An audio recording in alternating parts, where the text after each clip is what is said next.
Takes a special something. They've got to be mad at life, or something's got to be internally bothering them to where they have to attack people all the time. She seems to be supporting Bruce Karam. Yes, 110%. In fact, both of them do. Yes, anyone that has something to say against Bruce or people that were working with him, she's right on. Sure, Kerry goes after them. Oh yeah, attacks their entire family, takes pictures of their homes, their family members, and then has nothing but nasty things to say. And it's just, some people are just who they are, and hopefully people can read between the lines and do the right thing. The other thing is, do not think that, Havica and Cooper have it in the bag. To me, and I said this on Friday, that I feel like those two are the ones you should vote for, because otherwise I don't know where the district will go. Yeah, we're just on the cusp of making positive change. Yeah, we're making positive change right now, but that doesn't mean we stop by not staying involved. But if you don't vote, there's a chance there'll be a low turnout. Yes, there's a chance that anybody could get elected there. You got to be very, very careful. When you think about it, there's less than 3,000 people that actually vote for the school district. Yeah. Hey, when you get to those numbers, it gets very scary. I was going to say, I've reached out, and I'll extend the invite to any of them if they're listening. Any of the candidates running, welcome to come on the show and answer questions. Yep. There was a reference, I don't know if Howard said it, Bill, or if you said it, that there are two people running they were employees of the district. They are relatives of former employees of the district. Can you shed any light on that? I wasn't aware of that. So basically, there was two employees that right after the changing of the board, I want to say within 1 to 3 months. Don't quote me on it because I don't know this isn't the Karam thing. This is the last election you're talking about. Yes, right after new board members came on and they started talking about transparency, no-show jobs, and really cleaning that stuff up. That's when they started really going after the HR stuff and doing the research and asking people, hey, what's going on, and then start diving into, I would say if you're not doing your job, you don't have one. And I'm sorry, why should us as a district, a impoverished district, be paying for people not to show up or not do their jobs? Yeah. Okay, I want to read from the report here, the investigator's report. Let's see, Mr. Karam referring to a member or a staff member as Kung Pao Chicken. 7 different witnesses said they heard him do that. He has denied that. Mr. Karam was asked if he'd ever made such a comment about him. He said absolutely not. He said, the investigator said, I talked to 7 different people who said you made those comments. He still said, I did not. Mr. Karam referring to a board member as the homosexual slur, the F word. 3 witnesses reported hearing Mr. Karam refer to this person as either gay or that F word. Witnesses reported his use of the term as an insult on a number of occasions. He denied it. Audio was provided to me on which he makes that comment about a staff member who he planned to reassign. In his interview, Mr. Karam denied using the word to describe the members of the district staff. I noted to him that he said there were 3 witnesses who reported his use of the term and then played the audio to Mr. Karam where he could be heard referring to the school counselor by that term. Again, Mr. Karam said he denied using that term. So after he was played the audio of him using that term, he came back and said, I deny that. Yeah, it's a little disheartening, one, that the staff had to go through that. I'm very, Mr. Karam, why is everybody around here so fat and ugly? This is out of the report. Yeah, imagine a business owner doing that. We talked about this as well. There's no way a business owner could get away with that. Or an employee, for that matter. Or an employee. Look, referring to so-and-so as a midget. Come on. Was he... Bill got a little heated on that one. Talking to me? I don't know. Look, as a guy who I feel comfortable saying this, and with all due respect to Mr. Karam, he's more than welcome to come on the show. But I feel like I can say this as a guy who's 50 pounds overweight, probably at least 50 pounds overweight. Who is he to be calling somebody fat? In 2021, fall of 2021, according to the report, Mr. Karam asked 2 administrators whether they ate blank or blank burgers. You figure it out. So this is in reference to... I think it was one of the admin. wasn't it? It's a nickname for a part of a woman's body. Is that correct? Yeah. Genital area. Or a rodent that builds dams. Yes. In an interview, Mr. Karam said he never made those comments. Mr. Karam mocked his support person by making fun of her speech, which was affected by a stroke she had previously suffered, etc., etc. He says this has not happened. However, the investigator says that there are at least 3 and up to 7 people, witnesses, who've heard the comments that were made. One more I want to get to. In his interview with Mr. Karam, absolutely denied that he had told 3 members of Building and Maintenance Department to take time off from work to pour cement for a patio at his brother's home. The investigator said, I interviewed 3 employees from the district buildings and grounds department who were reportedly involved in the matter, as well as blank, a redacted name. Their statements were consistent in all regards. From their statements, it is clear Mr. Karam called blank and asked if he could do him a favor by taking time off from work to pour concrete for a patio at his brother's home. Mr. Karam also asked blank to ask another person, as well as 2 other employees, to take time off to do the job. Well, so to be clear here now, if I'm understanding what you're saying, so this is, can I use myself as an example? Hey, Jeff, we need you to do something. Can you miss, my day job here? Can you take 3 days off and come help us with this? That doesn't seem to be an impropriety, right? I mean, you get vacation days. Now, it's different if they say you're still on the clock for the district and you're going to go do that. Am I wrong about that? Like you get vacation days, you can use them for whatever you want to use them for. Well, the big question is, can we don't have a huge maintenance staff, so can we even afford 3 to be out? Well, people do get vacation time and sick days. Yeah. In fairness, maybe I'm wrong on that. Listen to this. Mr. Karam told this person in maintenance to have 3 members of the building and maintenance department take time off from work to pour cement for a patio at his brother's home. There's nothing in there that says anything about pay or taking that. And according to the investigation, that he told this maintenance person, manager it must be, to have 3 members of the building and maintenance department take time off from work to pour cement for a patio at his brother's home. Now, I can tell you that if my boss, Karen Carey, came in to me and said, listen, tomorrow morning, let Davey run the show. I need you to come and help pour concrete over it. That would never happen. In any business, that would never happen. But we're not talking about a business. We're talking about a school district. This is we're talking about taxpayer dollars here. Ethics. This is unbelievable. And based on the allegations of intimidation that are made throughout this report, it would mean to me, I would interpret it by saying, if I'm a member of the staff who was told, I need you to do this for me, that you probably need to do it. And that is the intimidation that these people are complaining about and reporting to the investigator. Working in fear and knowing if you leave that job, you'll be blackballed.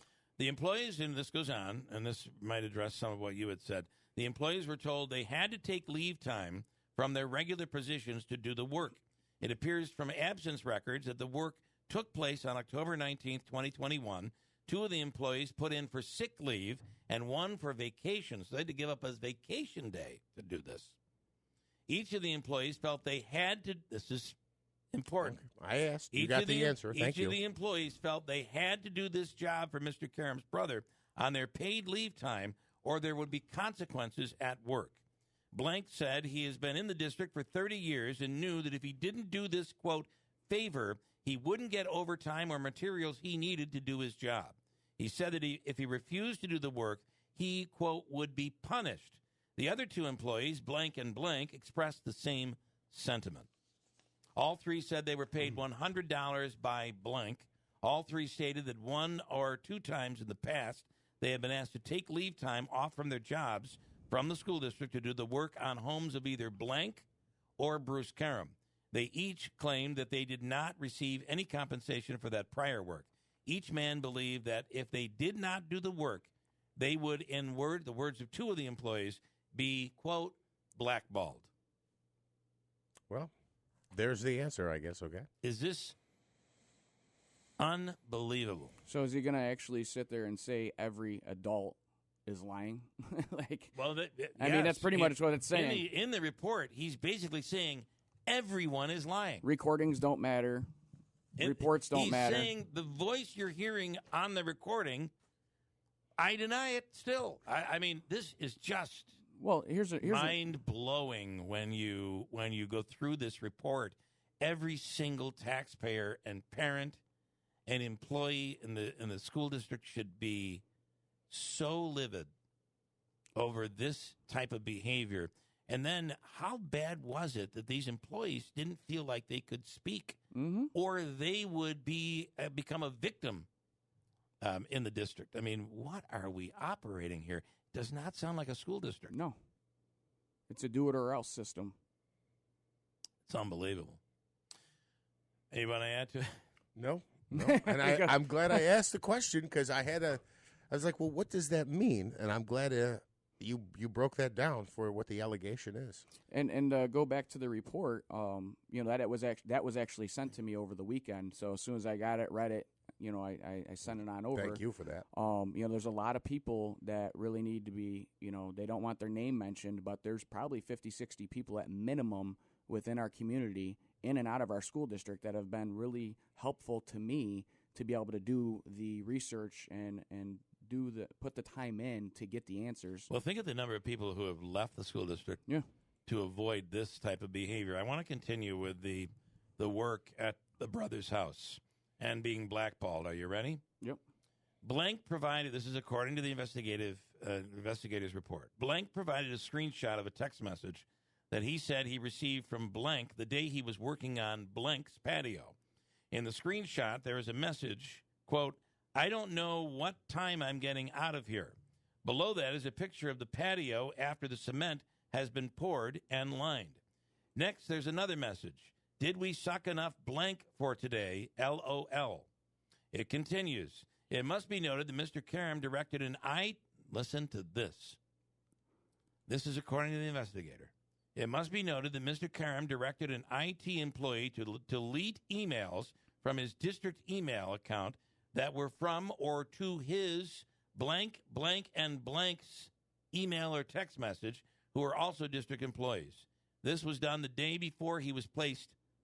This was done the day before Mr. Karam was placed on administrative leave.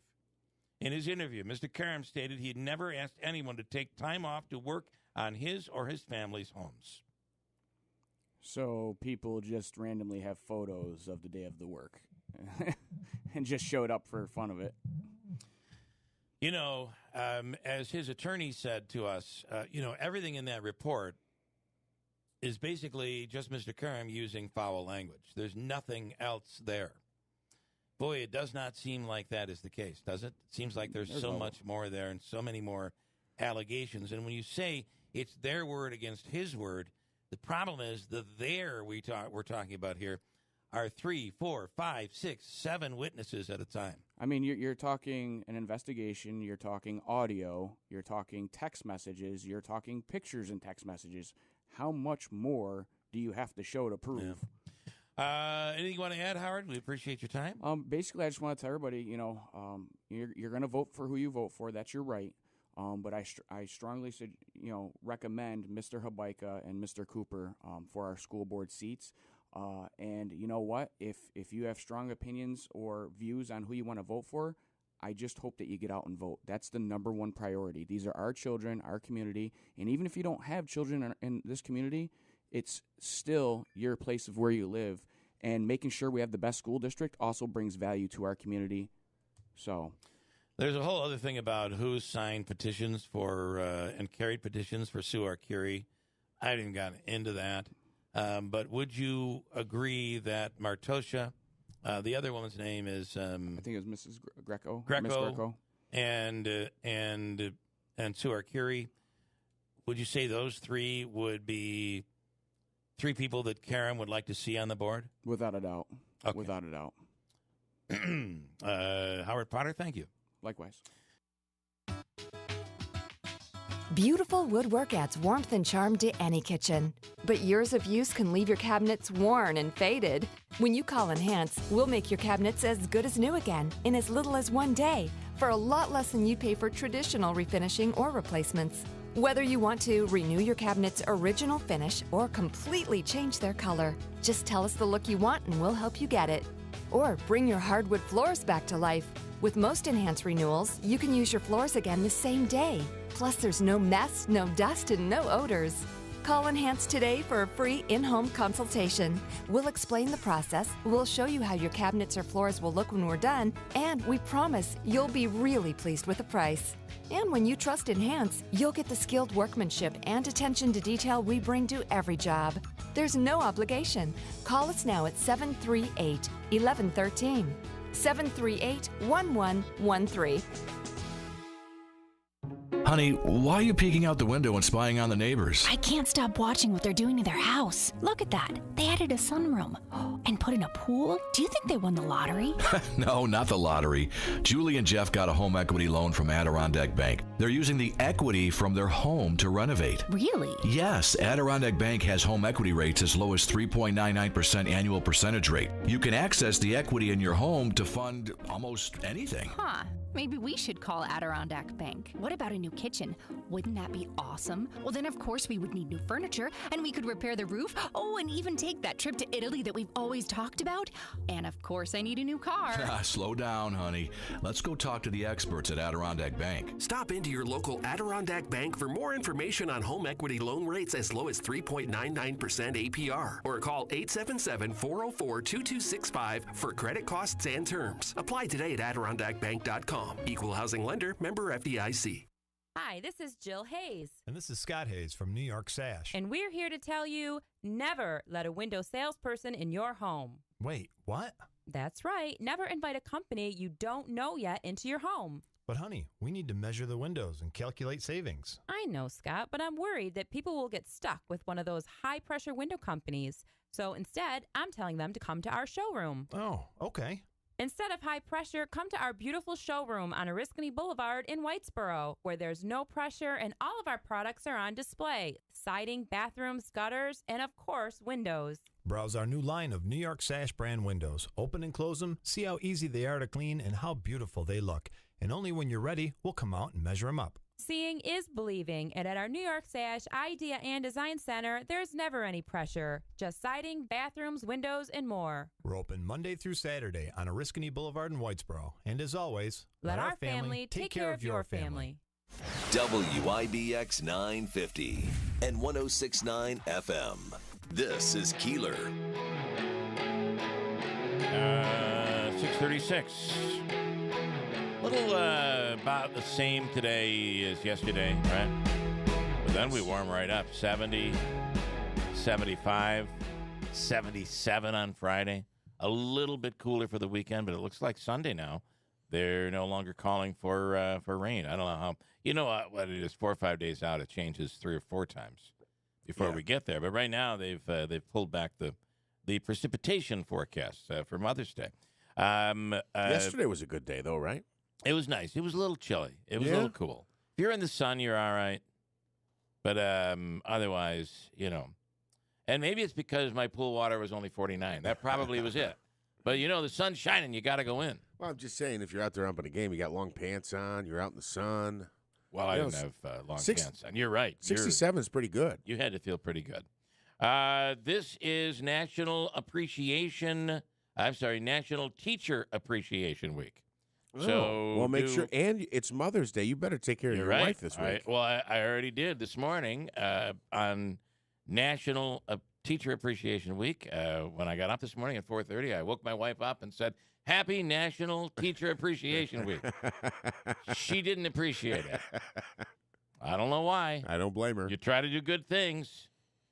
Mm-hmm. Apparently, I just can't seem to figure that out. A new survey shows that most teachers want to be appreciated with gift cards and usually things for their husbands. That's not in there, but most teachers want to be appreciated with gift cards and things bought off of their Amazon wish list. Do they have such a thing? Oh, yes. Yes, they do. That's unbelievable. So, well, I can see it if it's like supplies. So it's like, well, the kids don't come in with this. And like my wife will have a list like that. If you have anything to donate, these things we can use to give to the, but not for us. I can't. What is this? OnlyFans? So, Carter has, he's had several different teachers. He's in second grade now, and Mama is a very thoughtful and considerate person, and she will get a gift for the teacher. I think that's very nice. A couple different times throughout the year. But I always wonder, and this is going to sound like a criticism. I just didn't know they had a list. Go to my Amazon list. Because that's what like online strippers do. It's that's funny. I didn't even think of that. Yeah. Not to compare the two. It does sound a little pompous, right? Like, if you're going to get me something, please choose from my selected list. Right. But at the same time, I don't know of a teacher who has this, and I'm not criticizing them. I'm just, typically, I'll throw in for a gift, and it's like maybe like a little gift card plus like a travel mug. Oh, that's nice. Okay? Yeah. It is very nice and thoughtful. But I just wonder, like, we're one of, 25 parents, right? Like, how many parents are doing the travel mug gift card thing? Like, I have to say that this teacher probably has a lifetime supply of travel mugs. That's my point. Can't fit them in the cupboard. I'm just going to tell you.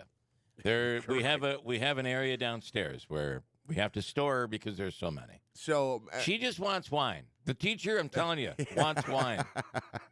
I can keep your apples in your travel mugs. Speak from experience. And really, I mean, think about it. It's May. It's been a long year. Bring on the alcohol. I feel like that's where the teachers are right now. I'll say a lot of people have a teacher, at least one in their life that they look back on and they say that person was incredibly impactful and helped shape the person that I am. So this is a great thing to have. I mean, some of these days that we have are a little foolish, I think, but Teacher Appreciation Week, I think, is a good one. It's very nice of you to say. And I think you're right. Well, there you go. There I go. And Mark says Happy Hospital Week. I didn't realize that's what this is. The problem is every week is a multitude of things. Yes. How about thank your local radio DJ or something like that? Yeah, that doesn't exist. Yes. It might be the opposite of that. By the way, I would like to this morning. I'm just going to. We've been reaching out to Bob Cardillo. I've reached out to Bob. He is running for mayor as the Republican candidate. While, yes, he's caught up in this whole craziness with Karam and the school district and LaPola, and, that's something we don't talk a lot about is, remember that fundraiser? Mm-hmm. That's where this all started. Like, how could you run a fundraiser for a fund that doesn't officially exist? Right? Do you remember? That's where all of this began. Yes. Anyway, and Stampgate and all of that stuff. But there's also now this new report out from the investigator, and tonight that will be presented to the Board of Education. And in the report, because it's available online. In the report, they talk about a moment where during the investigation, it seems like intimidation. A board member walked into the superintendent's office or into that, and it turns out it was the acting superintendent's office manager. Is that what they call it? They don't call it secretaries anymore. I don't know. And basically said, okay, get ready because he's coming back. Bob, I'm sorry, Bruce Karam is coming back. Almost as if to say, anybody who said anything bad, you better be careful because he's going to be back, and we're taking names. That was the implication. At the very least, that's how the employee felt. So here's my question. I'm sorry, go ahead. I'm going somewhere. Yep, sorry. That's how the employee felt. Now, if that was not intended by the board member, whatever. Here's where it, to me, gets interesting. Who was that board member? My guess is it wasn't. It had to be Bob Cardillo, Dawes. Who's the other one on the? There's three of them that are more friendly to Karam and Testa. Oh, right, Dave Testa. So it had to be one of those three, I would imagine. But only one of those three is running for mayor. And what I would like, I don't believe, this is what I know Bob. I don't believe Bob's a smart guy. I do not believe Bob would go in there and do that. Wow. He's running for mayor. I do not believe he would do that. But right now we don't know, and as we're calling on Bob, we've not been able to reach him. So I'm speaking directly to Bob right now. We're going to reach out again this morning. Let's come on. I mean, at the very least, let people know that that was not you. I hate to say, but you kind of are in that situation because you're held at a higher standard when you run for mayor. So, just two questions quick. When was that said, and why was that said? We could speculate on the why, but is there also a thought that there was a report coming back that was positive that maybe he was going to be reinstated? No. I mean, he may believe that, Karen may believe that he's being reinstated, but, I mean, it's just, you got to call it for what it is. And it doesn't even matter what it is. If you read the report, what the employee thought it was intimidation. She felt that way, and in fact, said that she became ill over it and actually missed the next day's work because of it. So it isn't even well, I didn't intend that. Well, that's how that employee felt. That's what it looks like.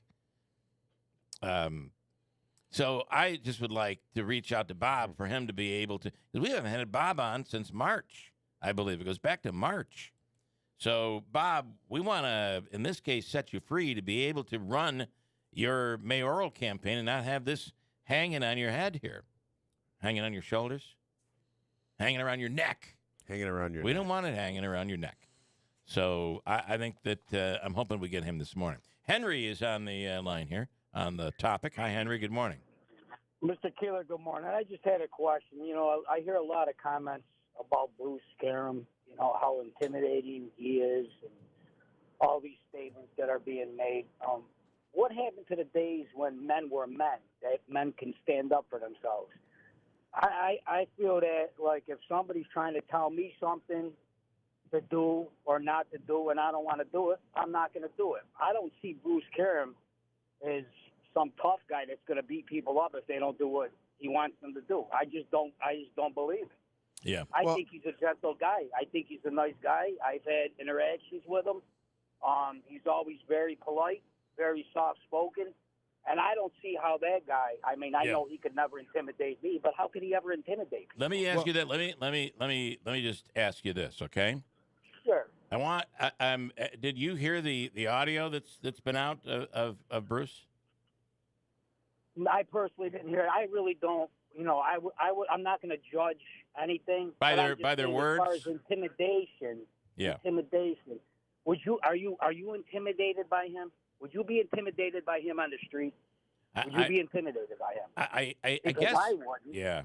I guess if that was my life. When you talk about intimidation, that's talking about fear. Right. I don't see Bruce Karam, the Bruce Karam that I know. Yeah. And I don't know him very well, but the interactions that I've had with him, I don't see him being able to intimidate anybody. Yeah, let me ask you. I just wanted to say that. That's all I wanted to say. Sure. That's all. Have a blessed day, guys. You too. But he's talking about it in terms of like a physical confrontation. Thank you, Henry. I know that's Henry's name, real name.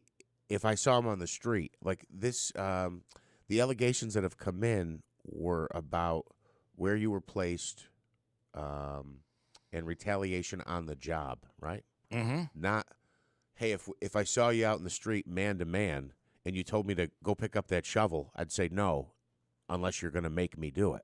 That's different than when you have an employer, right? That's the intimidation you're talking about. We're not talking about, hey, I'm going to flex my bicep and come choke you out. Right. That's not the allegation. I can understand the caller's point, but he's looking at it in, I think, in the wrong way. There's more than one way to intimidate or influence. If you're working for Bruce Karam and Bruce Karam could move you like he did to the woman whose daughter was murdered and the things that were said in that audio, and he could move her from her job where she loses that position and ends up sitting over in the cafeteria, or somebody that could be doing their job instead of the office in the school district, you're sitting in the bus garage waiting for your next assignment. I think that is the intimidation we're talking about. And clearly, who are we to say they were or were not intimidated? right? Who are we to say that? Right. But, I appreciate what he's saying, and then he won't listen to the audio. I mean, if you're not willing to listen to the audio and hear Mr. Intimidation himself going at it in front of board members or in front of administrators, then how can you be the judge? I don't know how you could be the judge here. I mean, they talked about putting the pressure on and moving them around because they were a quote bad employee. Yeah. It just I don't know. I'm sorry, Henry, I can't agree with you. But maybe there are those that do. So that's how you should carry on your life. Whatever happened to the day when an employee could come and call you a slur, and whether it be racial or sexual, whatever happened to those good old days? When they could, if you're an Asian employee where somebody could say, hey, Kung Pao, come on down here and help me out here. Whatever happened to the good old days? That's not intimidation, Henry. Those are just the good old days. I'm trying to think of a nickname. Are you freaking kidding me? I'm trying Man, pull your head out of the sand, Henry, and wake up. What the freak is wrong with you this morning? Right? What part of this is okay? Henry, you've got to be kidding me. Why is everybody all around here fat and ugly? Why are there so many fat and ugly people around this place? Makes me sick. Those are the good old days. That's not intimidation, Henry. God. Is he back? Henry, you got to be kidding me, man. Is that you, Henry? Yeah. Yeah. Those are the good old days. It's like when men were men. But, Bill, come on. Now, listen, the world has changed so much. Everybody's so offended by every little thing. No, but that's not being able to stand up for themselves. Listen. I mean, that's Henry. Yeah. Right now. Go ahead. Right now. Bruce Karam. Okay. Hey, listen. Take your little tough talk and he's not an intimidating. Hey, listen to me. Shut up for a second. Let me talk, Johnny. Oh, boy. Listen to me. Whatever happened to the day when someone stood up for themselves? Guess what? The employees at the Utica School District just did. And Bruce Karam has his neck on the line right now. So guess what? I understand. I'm just saying. That's stepping up for yourself. They stood up for themselves. You're already convicting the guy, though. I'm not convicting him. I'm reading from the report.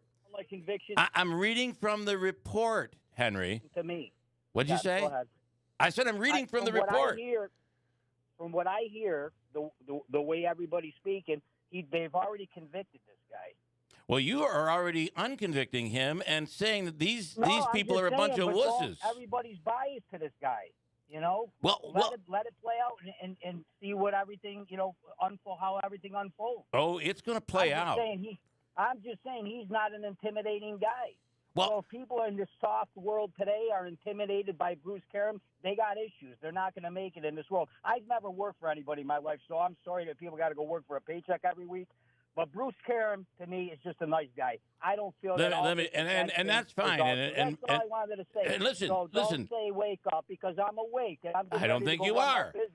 And make my money today. I don't have to be dictated about how much money I'm going to make today. I'm going to dictate that. People have to do that in life. But everybody's beating Bruce Karam up, and I think, and I happen to think that he's a nice guy. Let me ask you. If you don't want to do something, if you don't want to do something that somebody's asking you to do, don't do it. Let me ask you this. Don't do it. Let me ask. Don't do it. Let me ask you this. Go ahead, ask me. Would you treat your employees that way? What way? Calling him. I'd have to be there to hear all this for me to ever judge him. Well, just listen for 1 second. I know you don't want to play. Go ahead. Just listen for a second. Yeah. I know you don't want to hear the audio, but listen to this audio. This is talking about a woman who just lost her daughter in a murder. Listen to this audio here. That's got nothing to do with the listen. No, wait a minute. Personal issues have nothing to do with that. Listen to You got to separate that. That has nothing to do with it. Listen to the. I feel bad for her, but it has nothing to do with it. Yeah, but this is in an administrative meeting at the school district. Listen to this audio. Listen. It's a piece of fat shit when she worked here. Okay, and then we get rid of her. She quit because we were putting the pressure on her? Because she wasn't doing her job? She left from Central Kitchen, so I'm not sure why. Well, we moved her there because she was a problem. Correct. We had trouble with her, right? Yes. And then she quit. Right? Yeah, She quit. that's exactly what it is. I think she quit from Central Kitchen. Okay? Because we were having trouble with her here. Because she wasn't a good employee. She was a fat troublemaker. Isn't she the one whose kid got killed by that crazy guy? Oh, they're running around writing emails? Why don't they watch their kids and who they're going out with? Okay? You know why I'm like this? Because she's the one that gets on the internet and writes all the what Potter does. Okay? This is supposed to be a grieving mother. F her and her family. How about that? Yeah. That's in an administrative meeting, Henry. Okay, doesn't sound like anything that I'm not used to hearing every day in life. All That's right. how I grew up. So that's okay. That's all right. He's right. Everybody wants to get on the internet and talk all that nonsense. Yeah, he's right. Yeah, I agree with him. All right. So there you go. There's my answer. Okay. But I'm just saying. Look, No, I can tell. I can tell. We're all with you. Disrespectful to your show. I'm just saying. Yeah. You know, everybody's beating this guy up. You know what I'm saying? So he voiced his opinion. You can't voice your opinion anymore in this world with anybody taking offense to something. Well, apparently at an administrative meeting. I got a business to run. Have a good day. I'll bet you do, and I can't wait to hire you, Henry. I mean, let us know what you do. I need you in my front yard. Like, come on. This is where we're at. This is where we're at. That's okay. I didn't originally think that's where that was going to go, but that's interesting. I mean, are you? Listen, there are some places. I understand. We all get fiery. I get fiery, and I'm sure Henry, who's not really Henry, gets fiery as well. We're all human beings. There's no doubt about it. But there are places where you must control yourself, and I would think at a school district, as the head of the school district, as the superintendent of schools, in an administrative meeting, you probably need to have some self-control. On the job site, it doesn't surprise me that someone would say something like that. Yeah. And I wouldn't even, to be honest with you, if I was on the job site with Henry, I wouldn't even go, hey, stop. You can't talk like that around here. Right. If I don't know what Henry does, but let's say it's construction. Let's say that's what it was. Yeah. And I'm not. Have you ever seen me shovel? It's not good. All right? I get tired quickly. It's like, do we really have to be doing this? It's hot out. And then Henry's like, hey, get your head out of your blank and get over there and shovel some more. And I'm like, okay. I'm not turning him into HR. Right. There is no HR, right? I understand that. You know, this is an administrative meeting. The superintendent of a school district. This is a school district. Yeah. I don't hear him to be all that intimidating. Well, blank the blanking family. How do you like that? That's not intimidating. Tom. Hi, Tom. Good morning. I find it ironic that you are doing exactly what you say other people shouldn't do. You're intimidating your own listeners not to call in and complain about something you have a definite opinion about. Why would anyone want to call and make an attempt to voice their opinion knowing you're going to rip them one? That's my opinion on that. You're doing exactly what you shouldn't be doing, and you're telling others not to do. Why did you call, Tom? You must be braver than everybody else. I called because it's ironic. You're doing a guy out for having an opinion, and you're intimidating, and you're saying people shouldn't be intimidated. All right. I just think that's ironic. Well, can I ask what is it that Bill is intimidating Henry or I didn't catch the gentleman's name. His name is Tom. Or Tom. What? Like, so Bill disagrees, right? And so there was a little bit of, come on, you don't think this is intimidating? But what does Bill have over you that he can use against you if you don't agree with him? I could hang up on him. But I didn't. He hung up on me. Now, listen, I just want to say this. If you're, Davey, they're ringing, man. If you're in the Utica School District 1 week from today, and you're saying to yourself, this is not how I want the district to be run. I want change. Then you had better well get out there and vote, because you can hear there are people out there. There is a population out there that no matter what has been done, what has been talked about, what is in that report, they're still going to vote for the people Bruce Karam wants elected. Martosha, Greco, and Sue Arcuri are the people that he would like. One of those, or two of those three, he would like elected. So you have, if that's not what you want, you have Hobeika and Cooper. I would suggest you vote, because if you don't, that crowd that is okay with this behavior is going to be active on Tuesday. They are going to get out and vote. That's how people, it's human nature. When you're against something, you fear something, it inspires you, and you get out and vote. That crowd is going to be a very enthused crowd. So you have a choice. Do you want the district to go back to where it was, or is this change something you want to see going forward? Transparency, not screaming and yelling at people in board meetings, not having interrupting a work schedule so that you can use the district resources, people, to come over to your house or your brother's house to fix up the concrete sidewalk. If that's what you want, Martosha, Greco, and Arcuri are your people, and you should get out and vote. Almost out of time. Ann says, Bill does not intimidate me. Oh, I know that. I will tell you this. She intimidates me. I got a break. News is straight ahead. We'll talk more about this on the other side. From the Stanley Theater Studio, WIBX 950 Utica, Rome, W295DI Utica, Rome, your news, talk, and sports leader, a Town Square media station. Will they just talk, or will they negotiate?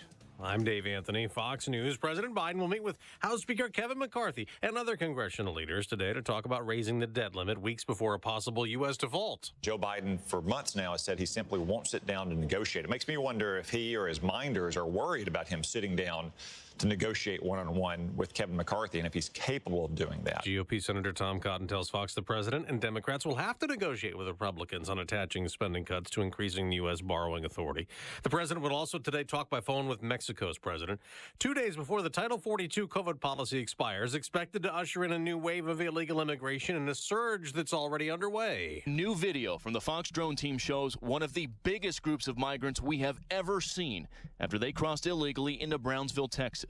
Most of them adult men in a line almost as far as the eye can see. Fox's Bill Malugin in Brownsville, where the driver who plowed into a crowded bus stop Sunday is facing manslaughter charges. The SUV ran a red light, lost control, flipped on its side, and struck a total of 18 individuals. 8 of them died. Police Chief Felix Sauceda in Brownsville says they're trying to determine if George Alvarez, who has a long criminal history, intentionally targeted that bus stop. We're learning more about the gunman in Saturday's mall shooting in Allen, Texas, and left 8 dead, 7 injured. He once tried to join the Army. Mauricio Garcia, according to Army records, was dismissed from the service branch 3 weeks after entering in 2008. A further look at his background shows he worked as a security guard and, as evidenced in social media posts, held neo-Nazi views. Fox's Gernal Scott Garcia was shot and killed by police. A New York City jury will start deliberating today if former President Trump raped E. Jean Carroll decades ago in a store dressing room, as she claims in her lawsuit.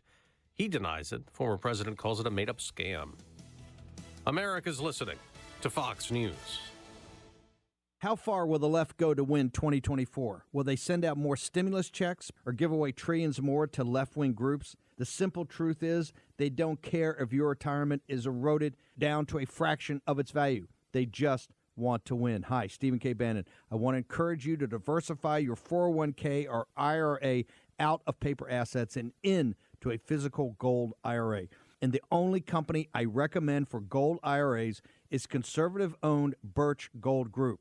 To learn more, text the word PROTECT to 989898 to get their free info kit on gold IRAs.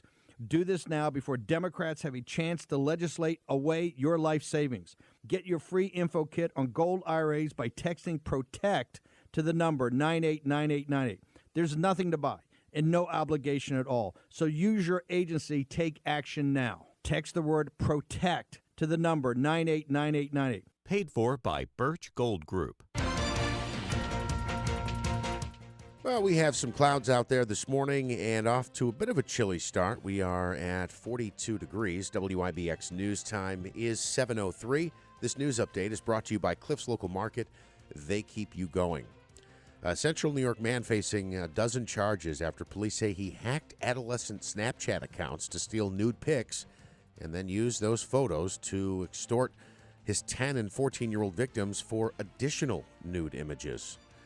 New York State Police say the investigation began with several complaints to Manlius Police about online exploitation of children attending Pine Grove Middle School in Manlius.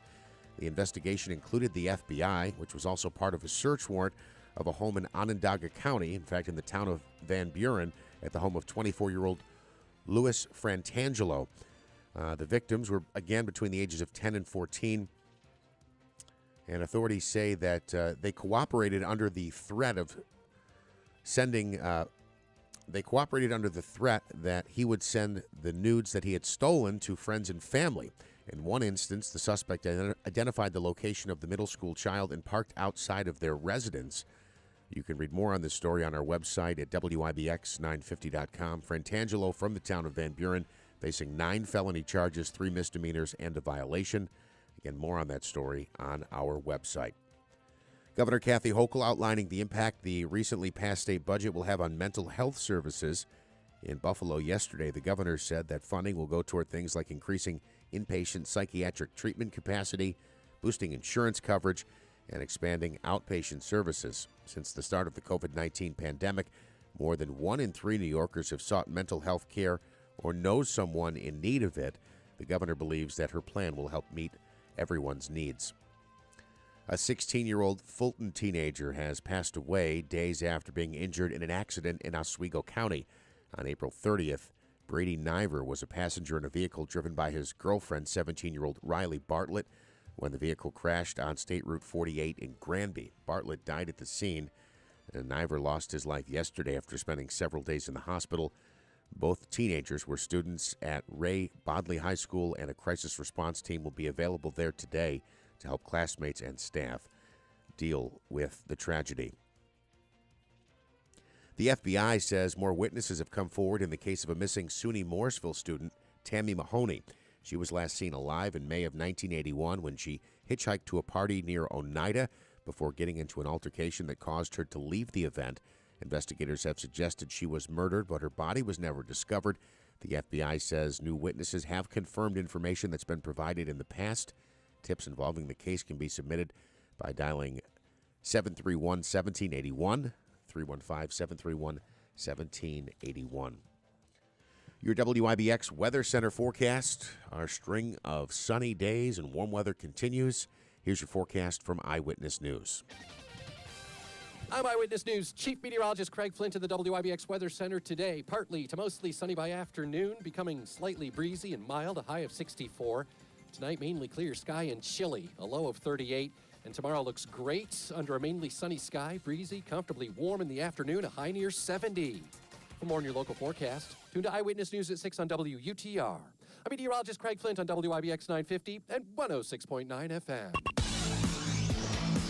All right, in sports, the Knicks are disappointing again. The Heat now just 1 win away from another trip to the Eastern Conference Finals as Miami held on for a 109-101 victory last night.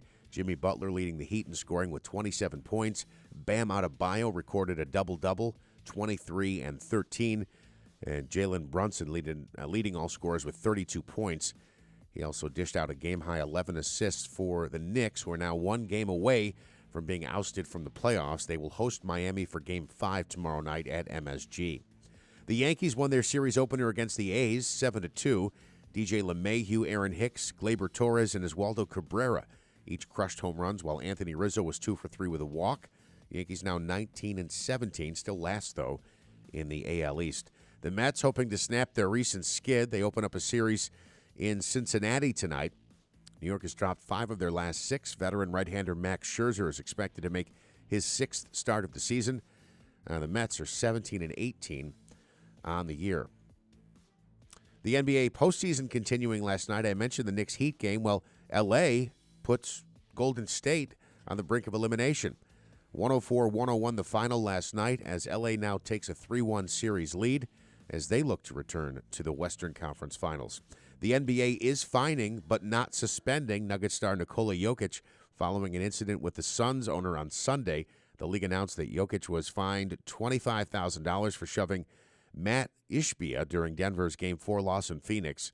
He was given a technical foul after the incident. Ishbia grabbed a ball that had bounced out of play before Jokic approached Ishbia and attempted to take the ball back. When he resisted, Jokic shoved him with his forearm. The Suns went on to win that game 129-124, evening up that series at 2 games apiece. Game 5 is tonight in Denver. All right, we'll get into more of this after break. More of this Utica stuff, and there's a lot of it later on in the hour. Tickets being issued by mail, and Sheriff Mashel. Now, is this the construction zone tickets? No, this is okay. So construction zones are now a thing in New York, and now school buses. Oh, okay. In Oneida County, there are 9 districts, and we'll get some details on this. There's going to be a warning period, but I think people need to be aware of this. I don't know. I've admitted before. There's been times I've driven without a seatbelt. Hate driving with a seatbelt. I've gotten speeding tickets before. Okay, it happens. Sure. Never have I ever considered going around a school bus with the arm out. I do think that sometimes people aren't paying attention, and it happens. So I think you have to kind of be aware of that. But if it happens, I mean, you could kill a kid, right? Absolutely. As a matter of fact, there was a case locally where a bus driver. If it wasn't for the bus driver, that kid would have been snagged dead. a kid by his book bag. Right, Yeah. he would have gotten hit. If you're looking for a great place to go for Mother's Day, It's a Utica Thing Kitchen and Bar is now open in the Big Lots Plaza at 350 Leland Avenue in Utica. A great menu scheduled for this Sunday. You can check it out. There's a full bar. You know they'll have the mimosas and all of that champagne type stuff for the moms and for the ladies. It's Mother's Day dinner. Make your reservation now at 315-738-8946. It's a Utica Thing Kitchen and Bar. A full Mother's Day menu. 315-738-8946 for reservations.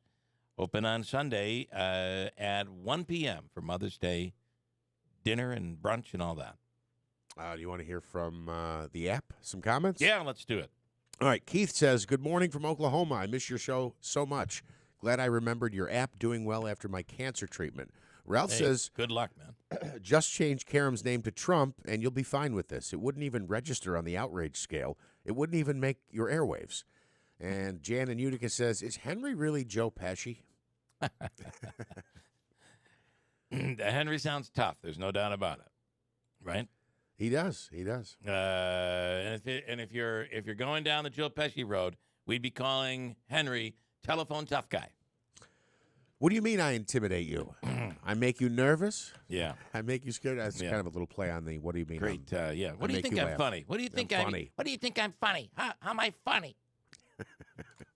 Do I look funny to you? I've lost it.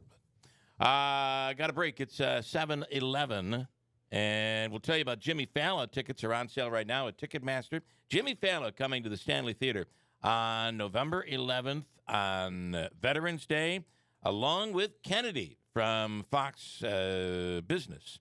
And, of course, she's formerly from MTV. Jimmy Fallon and Kennedy, the Laughs and Liberty Tour, coming to the Stanley Theater on November 11th from WIBX and the Stanley Theater. 712 at WIBX. With 20 locations and originating locally, you're sure to find a Cliff's Local Market near you. Cliff's is your local convenience store and so much more. Did you know that our food is hand-cut by us and made fresh? We offer delicious breakfast sandwiches, pizza made with local homemade dough, and a large variety of tasty wraps, subs, and melts. Cliff serves up a nice assortment of hot brewed Utica coffee and seasonal blends. Find a location near you at cliffslocalmarket.com. Support local. Cliff's Local Market. We keep you going. Those April showers could bring May hot tubs. It's about time you treat yourself to a luxurious new spa from Strong Spas. Visit their huge showroom and choose from over 100 spas in stock and priced to move fast. This summer, get ready to relax. You deserve a brand new spa from Strong Spas. Visit their ginormous showroom inside Sangertown Square, New Hartford. Special financing available for credit qualified buyers. Strong Spas. Experience the difference for yourself. Hurry, these spas won't last. Are you considering buying an electric vehicle or a plug-in hybrid? Wouldn't it be nice to just fuel up at home with an EV charging station? Potentia is helping to make the convenience of charging easier for your home and your business. As a leader in green electrical projects, Potentia has completed hundreds of large sustainable commercial projects across New York State and are now getting into the residential market. No more stops at the gas station. Charge at home conveniently and economically. With New York State's zero emissions mandate by 2035, Potentia can help design, supply, even install residential and commercial EV charging systems at your home or your business. From permitting and design through the complete installation, it's as easy as 1, 2, 3 with a turnkey EV charging solution with various packages and options available. They guarantee your satisfaction with all their products and their workmanship. Visit Potentia at 4685 Middle Settlement Road, New Hartford. Give them a call at 315-765-6184 or view their website at potentiamanagement.com. I always wanted to learn Spanish, but I never thought I'd have the time. Then I discovered Babbel. Babbel's lessons are fun. They only take like 10 or 15 minutes, and in 3 weeks, presto, you're starting to speak another language. Like magic. I love that Babbel's lessons aren't just robots talking. They're voiced by native speakers, so you get the pronunciation just right. And they're designed by real language teachers, so you learn how to have real-world conversations, things you'll actually use. It's incredible. After using Babbel, I'm ready to start having real conversations in French. There's all kinds of ways to learn. Use Babbel's podcasts or games or videos. You can even join live classes with a language teacher. If you want to learn a language, there's no faster, easier, better way than Babbel. Babbel. Babbel. Babbel, évidemment. Go to Babbel.com to try for free. That's Babbel.com. Babbel.com.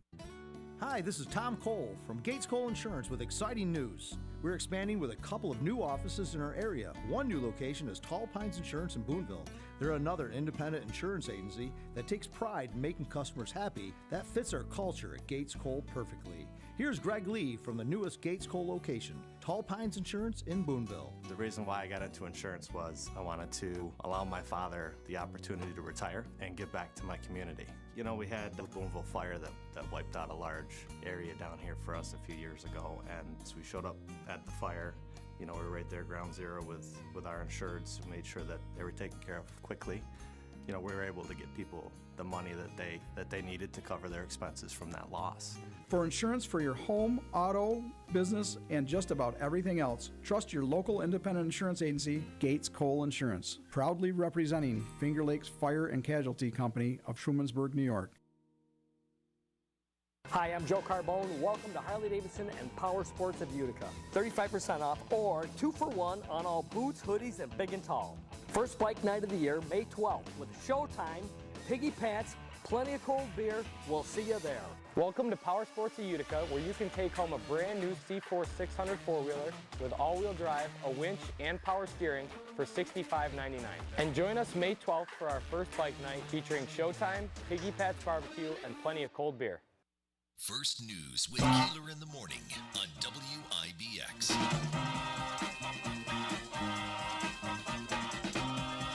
Wasn't here yesterday. Utica Club. Now it's probably here to stay. How about that? Utica Club. Utica Club's the name. And this old town ain't never gonna be the same. If you need a place to go, bossy a place to make your eyes. Apparently, there were thousands of these records that were handed out. It's the Utica Club. I did a piece on it yesterday. Yeah, it's where it really swings. Utica Club. I love this song, by the way. Yep. It's the Utica Natural Carbonation Band and the Utica Club song. Now, this came with mushrooms, right? You got beer and mushrooms with this? It, yeah. That was whole that era. Was 1968. And so we reached out to Mighty John, the record guy, and asked him about the value of this. So what we have a picture of up on the website I've never seen before. And I can't find anywhere on the World Wide Web. And that is a box set of that Utica Club song. And it has a couple of other 45s in there. It's got some paraphernalia, some writing, and talks about Utica Club and all that. And then at the bottom of the box are 4 plastic squares that are sealed, and the hops and the barley and all that's used to make Utica Club samples are there in the box. It is a cool piece. That is really cool. And you can see photos right now on our website. No, he said it really has no value in terms of records because that was RCA Custom that produced that. RCA Records, but RCA Custom. So you could pay to have something produced, and I'm assuming FX Mats paid to have it done. And it was a real cool 1968 deal. It's written up in the Tasty Buffalo as this 45 was given away by the thousands after touring the brewery. It's one of the hippest, most singable commercial jingles ever recorded. The Utica Club Natural Carbonation Banned Beer Drinking Song. Music was used in a series of TV spots, which featured a laugh-in mod-style dance club. The comments on the sleeve say it all. There's nothing totally sane about the Utica Club. Waitresses slide down firemen's poles. This was almost set up like it was the Playboy Club. Really? Oh, it looked it. I mean, without the sexuality probably. But they were sliding all in their down little a fireman's pole. They were all in their little go-go outfits, and But think about it: the Utica Club, the Playboy Club. It was all, and then you had that psychedelic music. Oh, it's the Playboy Mansion, right? Well, there was the Playboy Club. Oh, really? There were clubs around the country. A friendly gorilla is in charge of the swings. You know, the ones that hang from the ceilings with girls on them? This is this is interesting. The song was written by Sasha Berland. And I know there's no value if you're a record collector, but I don't know if you're that box set. It's got to have some real value to it. I do love that jingle, though. I have to tell you. Well, I've always known you'd have great taste in music. I feel that it's co-written by CCR, I believe. I believe it is. Andrew says, "Listen to that organ." Michael says, "Henry, am I funny? Funny like a clown?"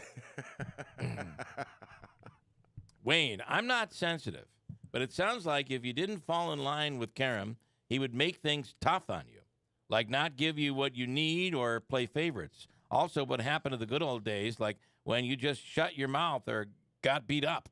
Okay, I see what you're saying there. You're right. Whatever happened to those great days? Oh, boy. Yeah. I see my favorite part of that still is... And then Tom says, Jeff needs to speak up and not leave you hanging. Oh. What do you think, Jeff, is what Tom is asking. Well, look, I think I said this. Are you leaving me hanging? No, I'm not. I could see this on a job site. It didn't shock me that Henry's not appalled, like, oh, my gosh, I never heard that word before. How could he string those words together like that? That language. That doesn't surprise me. But, I mean, as we've said all along. Everything kind of has its place, right? Right. I mean, again, an administrative meeting, the superintendent of a school district talking about other teachers that way. And, again, it's one thing if he feels that way. If he feels that there's not a single attractive teacher in his district, he can feel that way. Yes, don't say it. To talk about it in a meeting is something else. Yeah. And let's not forget that we're not these. I'm not, certainly, I don't think this, maybe I am, this snowflakey, you can't say anything today around me or I'm going to be offended by it. That's totally not me. In fact, I remember when Boeheim, Can you believe how poorly Boeheim was speaking to the players and treating the players? And, it was time for him to go. Are you kidding me? That's ridiculous. I think the SU women's basketball coach got fired because he was too hard on the players or something. I mean, where are we today? No, hang on. No. This is ridiculous. There was an investigation. There was some serious allegations. Oh, I don't even know. Anyway, but in terms of Boeheim, it wasn't run faster when you're playing on my court or jump higher for the rebounds. It was beyond that. But Boeheim was tough on players. Bobby Knight was tough on players. If you went to play for Bobby Knight, that's who you went to play for. You knew what you were getting, right? Yeah, that wouldn't fly today, though. I guess not, but, Boeheim, is not happy with a player, and he's yelling at them. I mean, you heard a lot of people saying, you can't treat players that way. So I do understand part of what Henry's saying is that, have we become so soft in the world? But that's on the heat of a basketball game, or it's in the heat of a construction site, or it's in the heat of whatever. There's really no place for it in a school district administrative meeting. Period. Also, I don't know of any school district where you're going to find that, or even corporate setting today. But in the examples you give too, whether it's a construction site or an athletic team, in particular a men's construction site or a men's athletic team, again, that doesn't. It's different when a coach is talking to his player, trying to inspire him, or he's expressing anger and frustration. Versus, I would never expect in any school district or really in any business setting for the person who's in charge to come in and throw a chair across the room to express frustration. Right. Okay? Bobby Knight style. If you're trying to get through to a 19-year-old, I'm not saying it's acceptable, but it's way more acceptable than doing it in a meeting, right? Yes. So anyway. So I wasn't leaving you hanging, but I also feel like you were in a conversation with Henry, and you're just gonna leave me hanging with him. No, I wasn't leaving you hanging. There. You guys hang. No, I wasn't leaving you hanging at all. The other I didn't have anything.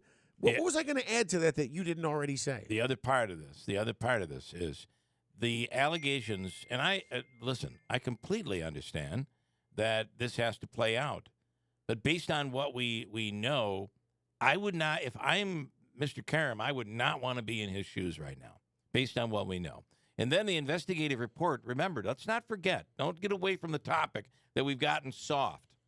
Let's not forget that the part of the allegations are that there were, if you didn't do or you weren't in Bruce's favor, you, as Wayne said, you were targeted and you lost opportunity and you were moved into things that you just were, and those employees that worked in maintenance, who were told, today you're taking the day off. You got to take a sick day or a personal day. You're going to go work at my brother's house. And their belief was that if they didn't do it, they were going to be targeted. Now, not everybody is as tough as Henry. Not everybody is as strong mentally as Henry. But, some people can't handle that. Smitty, what's your background? What do you... what's your background? What are you? Italian, Polish, German, French? You're German? A little bit of Italian. German and Italian. I'm going to come up with a nickname for Smitty. Okay. It's going to be very inappropriate. Okay, good. But from now on, that's it'll what we be refer German to you as. and Italian. Mm-hmm. Well, I thought that the other day the comedian was very tough on Davey when he said Gemini said that you look just like his little ventriloquist. Yeah. Which was more of an appendage than it was a doll. Yeah. I'm just saying that this is not just talking bad. This is some pretty bad stuff. The allegations that are being made, and that's not even getting into the questions about money. That we're not even getting into that. The whole Lapola stamp gate, the promoting the fundraiser with a fund that really wasn't registered. I mean, none of that stuff is even included in any of this. Where's all that going? So it's bigger than all of this. And I'm going to tell you, I think it is our job to to uncover stuff and to talk about it and to expose things. That's what we do. That's our job. And the other part is, well, the other guy that called up and said, you're intimidating to when you call in. Who would ever want to call in on this show? Devin, you're an intern. You're one of those young snowflakes they talk about. What's your opinion on that? I think there's a time and place where things should be said and shouldn't be said. Yeah. I think from the Bruce Karam audio, I think it's pretty intimidating that they're in a school board meeting and he's talking like this about people or to people. It was an administrative meeting. Yeah. And even in the recent article where he says he's like using the F word, like that's just like nowadays it's not something you really say and shouldn't be used in a school, certainly in a school setting. School or professional setting at all. I mean, if you're laying concrete somewhere, it's a different scene. That's completely different. You're gonna, and although I imagine the bigger the company, the more it is difficult to be able to get away with stuff today. The more money that's riding on it, the more somebody can sue, and the more corporate looks down. If you're a corporate construction company, I think it might even be different there. It's a different world today. Yeah, I think one of the biggest parts is like time and place. Like you brought up like the coaches and like players. Like I've been looked at by a coach on the practice field and someone goes, my head coach goes, "You're unathletic." I go, "Well, that's in one ear, out the other." And I think there's time and place for that. I was like, fine. Well, the idea is to inspire you to work harder. Yeah, exactly. Right? Again, a football coach, the tone and the aggression they might take with you while instructing you on the field is not what you would expect to find in a classroom. No. Right? There's a time and a place. And then the other part about the radio is where I was really going to down the road is the radio thing. It's like you, Tom had said, you're intimidating. You're doing what you say Karam did. No, I do a radio show. I'm not a superintendent of schools. Right. What do you have over the radio show is you call in, we engage, we go back and forth.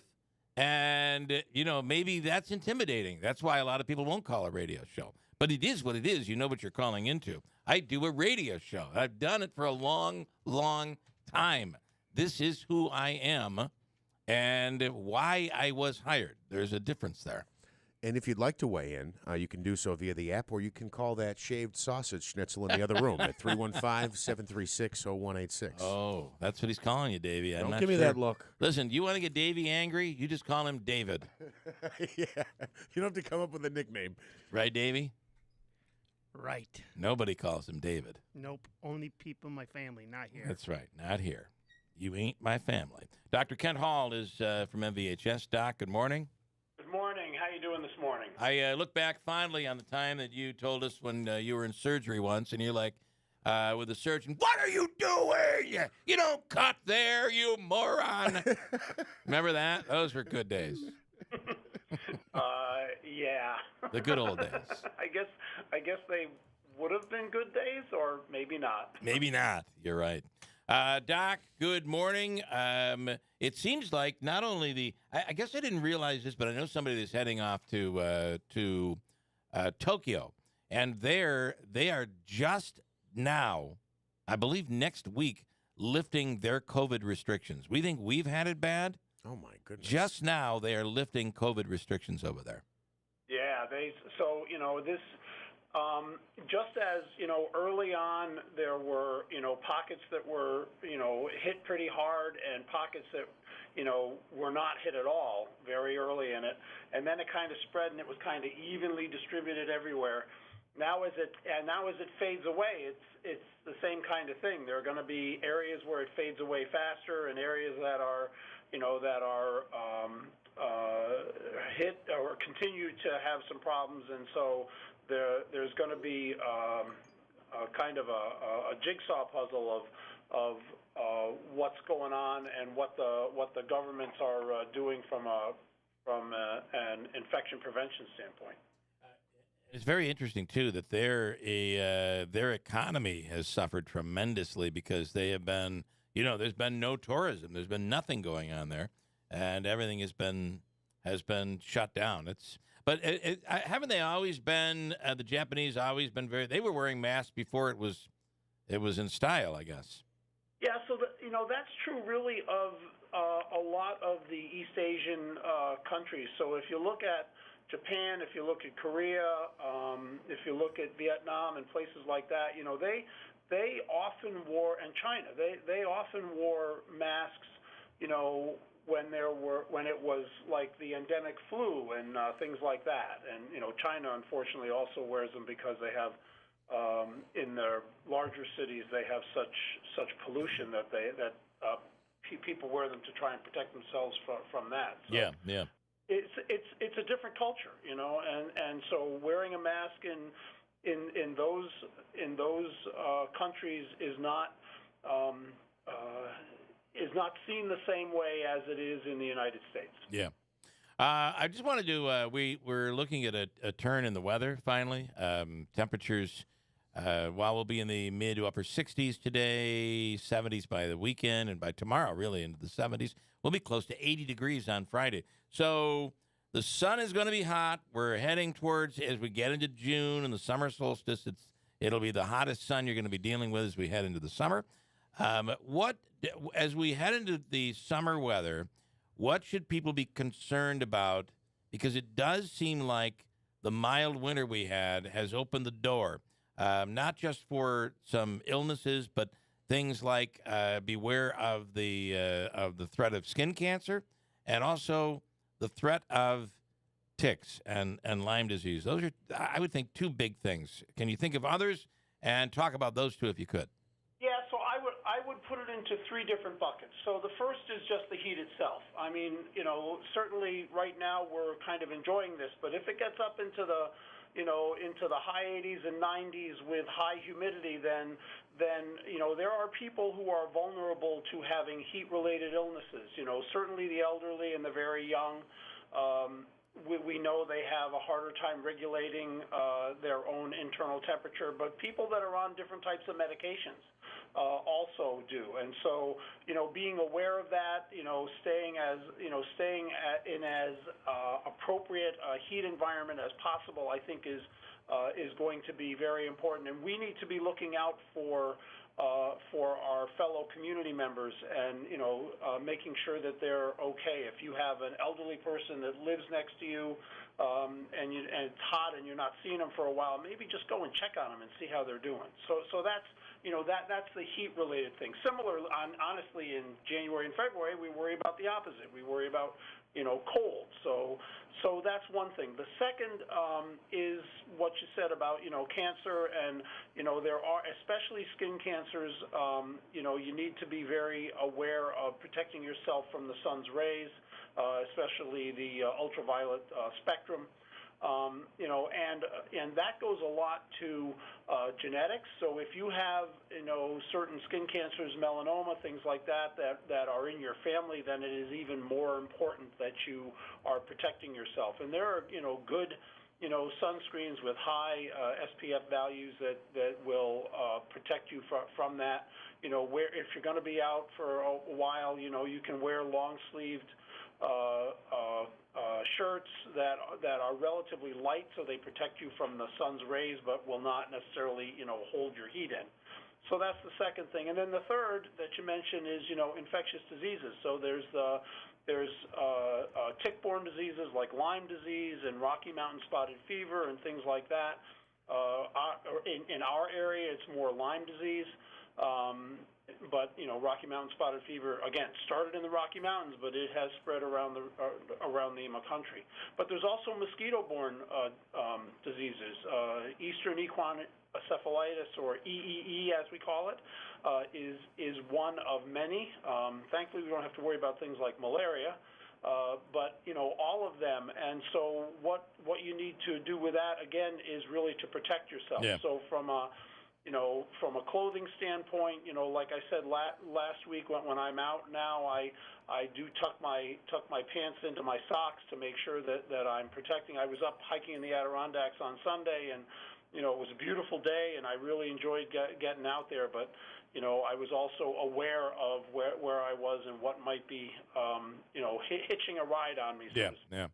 And then From a chemical standpoint, again, we talked about this a little bit last week with protecting yourself with some of the mosquito repellents and tick repellents and things like that. But I make sure when I put those on that when I get inside, I go and take a shower and kind of wash them off, because there is no hard evidence that the current ones cause problems, but I think an abundance of safety is not necessarily a bad thing.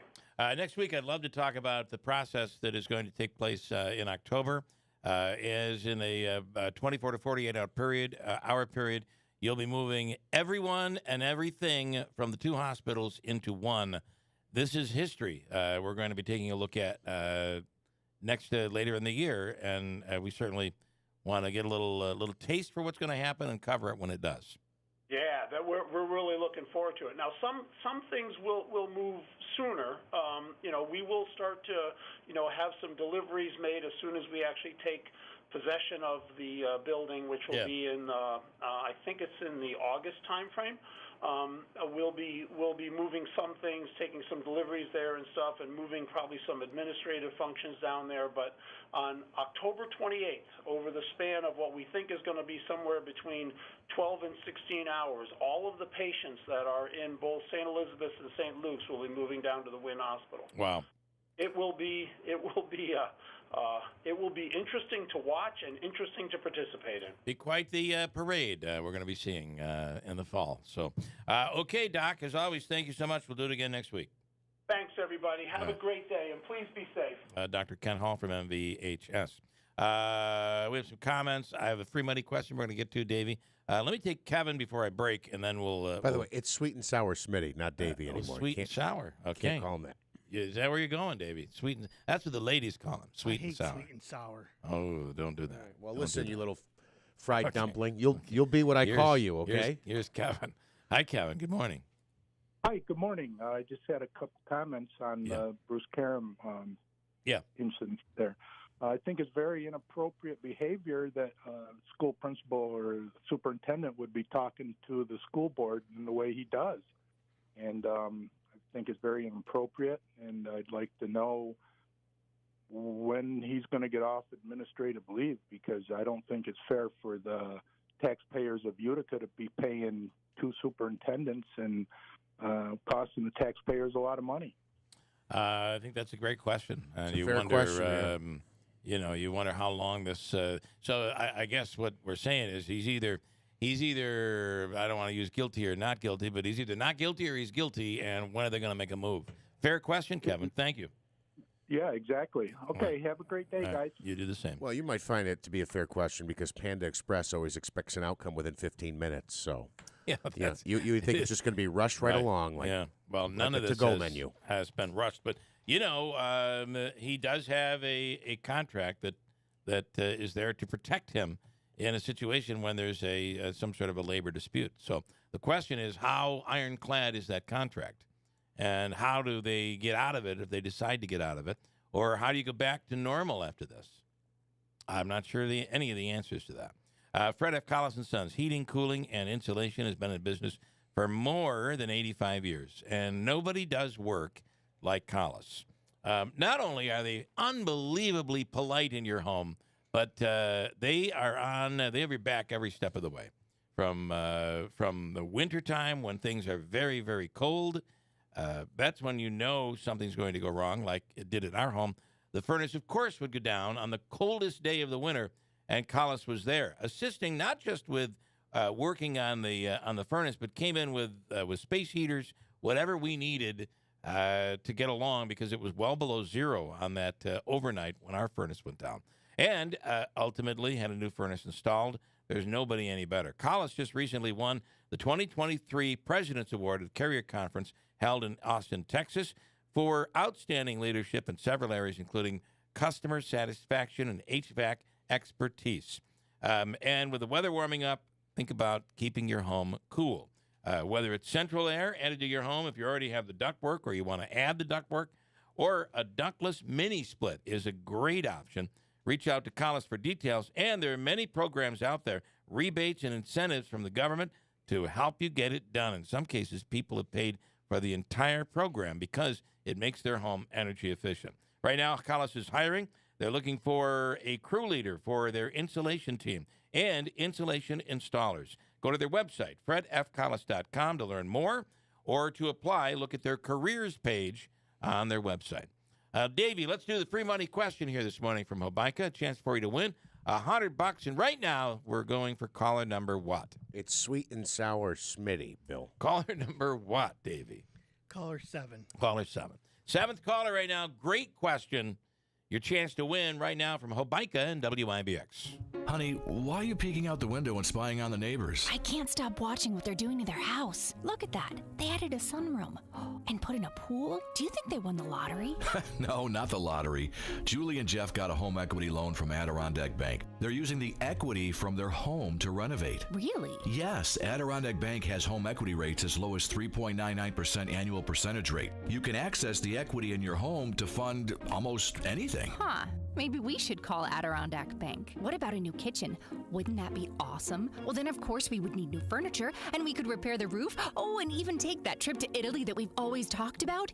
And, of course, I need a new car. Slow down, honey. Let's go talk to the experts at Adirondack Bank. Stop into your local Adirondack Bank for more information on home equity loan rates as low as 3.99% APR. Or call 877-404-2265 for credit costs and terms. Apply today at AdirondackBank.com. Equal housing lender, member FDIC. Warner Sales and Service. Building relationships, building trust. This is Lynn from Warner Sales and Service. If you are push mowing your yard, using an inefficient lawn tractor, or your current zero-turn spends more time in the shop than mowing your grass, it's time you look at a Hustler zero-turn lawnmower. Residential mowers from Hustler are built like tanks and drive like sports cars. All Hustler mowers have fabricated welded steel decks. Don't settle on cheap units with flimsy stamped decks from big box stores. Come see us at Warner Sales and Service on the Greenway New London Road in Rome, just off Route 365 between Rome and Verona, and we'll guide you to the right mower for your property and your budget. Find us at warnerss.com. Warner's, where quality still counts. At Warner's. Hello, I'm Joe Hobica, and I'm asking for your vote for Utica School Board. As school board president, I've led the fight for a better Utica school district. During my term on the board, I've worked very hard on improving transparency, process, and procedure, which are important to students, parents, teachers, and taxpayers. Now, due to my efforts along with the board majority, checks and balances have now been restored to prevent wrongdoing. We've already put an end to no-show jobs. We now track every penny spent by the district. Overtime is monitored and abuse of the system is prohibited. And oh, by the way, we balanced the budget, filled needed positions, and did not raise taxes. And now I'm asking for your vote so I can finish the job. This vote is extremely important, and your vote does count. On Tuesday, May 16th, please cast your vote for me, Joe Hobica, and help us continue the fight for Utica's schools. Voting is from noon until 9 p.m. Heart failure, carpal tunnel syndrome, shortness of breath, stomach issues, lower back pain. How does it all add up? If you have heart failure and any of those seemingly unrelated symptoms sound familiar, it's time to talk with your cardiologist and get the full picture. They may add up to transthyretin amyloid cardiomyopathy. ATTR-CM is a rare and underdiagnosed disease. Recognize the signs and discuss them with your doctor soon. Learn more at connectwithyourheart.com. That's connectwithyourheart.com. Sponsored by Pfizer. Spring is on the way, and if you're looking to make the most of it in a new RV, camper, boat, or trailer, then look to Mohawk Valley FCU. Right now, you can get up to 120 months financing for as low as 5.74% APR for any new recreation vehicle. That's 120 months of financing for as low as 5.74% APR. Go to MohawkValleyFCU.org for more info and to apply today. Mohawk Valley FCU, member focused, member driven. Wendy's $3 breakfast deal is a bacon or sausage egg croissant plus small seasoned potatoes for $3. It's the breakfast that don't miss. So if you did miss Wendy's breakfast, don't imagine fresh cracked eggs, sizzling sausage, crispy bacon, and block out those hot, buttery, flaky croissants. Croissants don't really make a sound, but if they did, for a breakfast that don't miss, Wendy's is that breakfast. Choose wisely. Choose Wendy's $3 breakfast deal. Limited time only at participating U.S. Wendy's. Select a request $3 breakfast deal to obtain discount. Not valid for a la carte or combo orders. WIBX 950 and 106.9 FM. This is Keeler.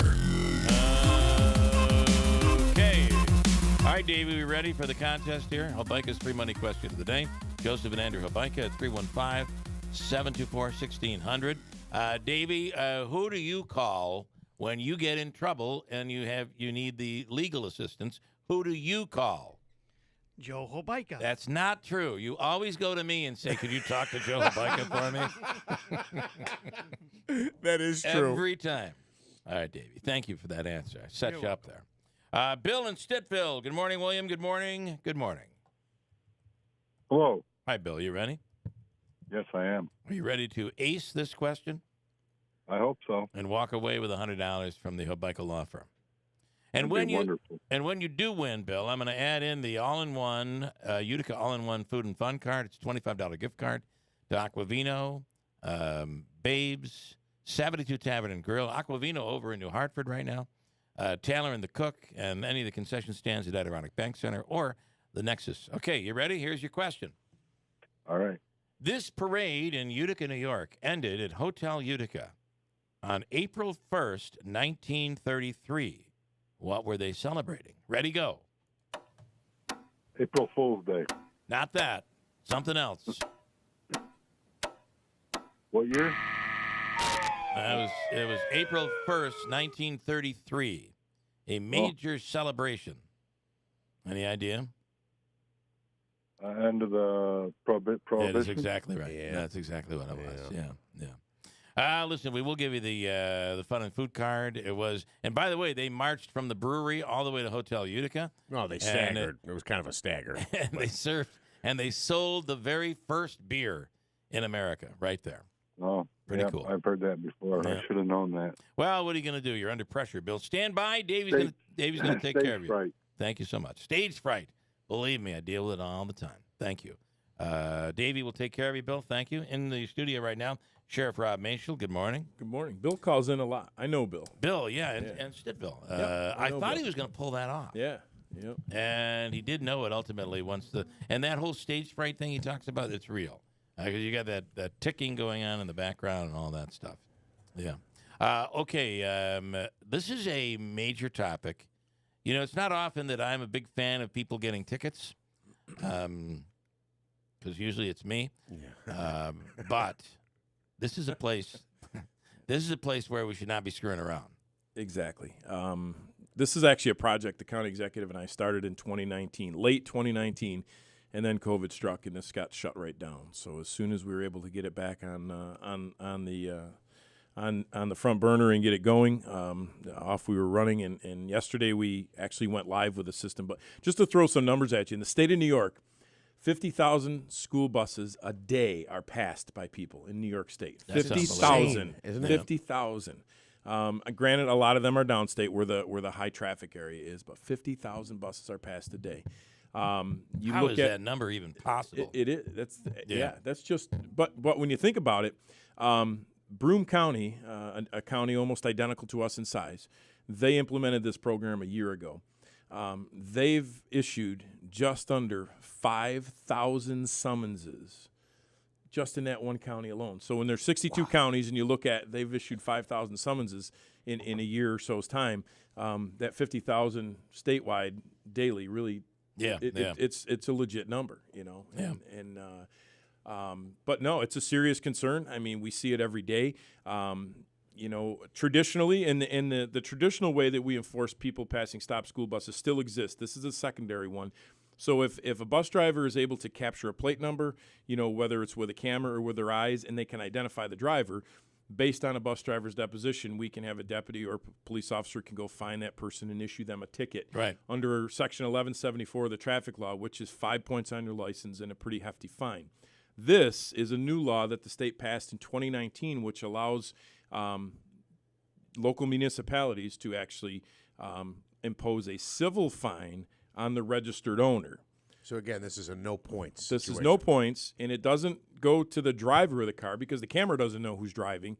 It goes to the registered owner. Oh, okay. So if Jeff is using your car and Jeff passes a stop school bus, you're going to get the ticket. I'm not responsible. him. That's correct. So we want to make sure, especially with parents, we want to make sure that they speak with their teen drivers and let them know that these cameras are out there. We have 190, as of yesterday, 191 cameras are on buses in Oneida County. We expect that number to grow because there's about 4 or 5 districts that still haven't come on board yet. But basically what happens is when the camera captures a car passing a stopped school bus, the camera only activates when the arms are out. It'll capture that vehicle and the vehicle's plate. The system is linked to the Department of Motor Vehicles database. It'll run all the information through the system. It forwards that video to our office. I have one member of the sheriff's office who will be dedicated once a day to view whatever videos come in, because in order for a summons to be issued in New York State under this law, a police officer has to witness the violation. Well, I use the word witness, but so our member who's going to be viewing these tapes or viewing these videos will watch it, and once he confirms that he or she witnesses, right? Okay, on watching the video from the day before or early in the day, whatever the case may be, he then signs off that it truly was a past stop school bus. That will trigger the vendor to generate a summons that goes to the registered owner of that vehicle.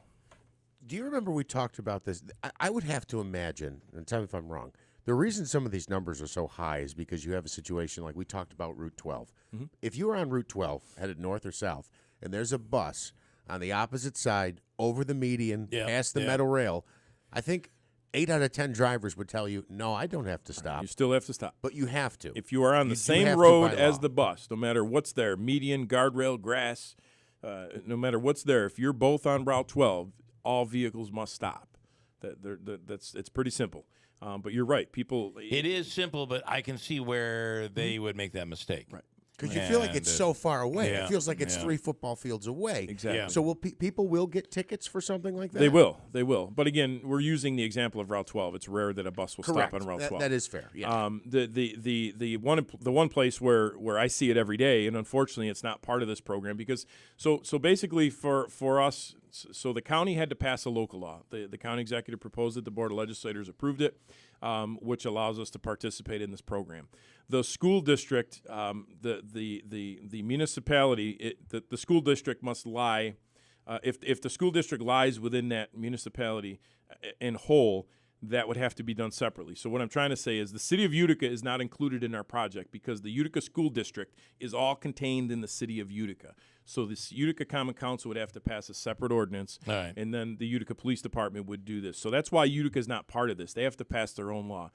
We were able to do Rome because Rome has the outer district, which the sheriff's office patrols, the outer district of the city of Rome. So basically what happens, like I said, there will be an opportunity when a summons is mailed out. Well, the first 35 days, it's a warning grace period. Right, yeah. You're going to get a written warning.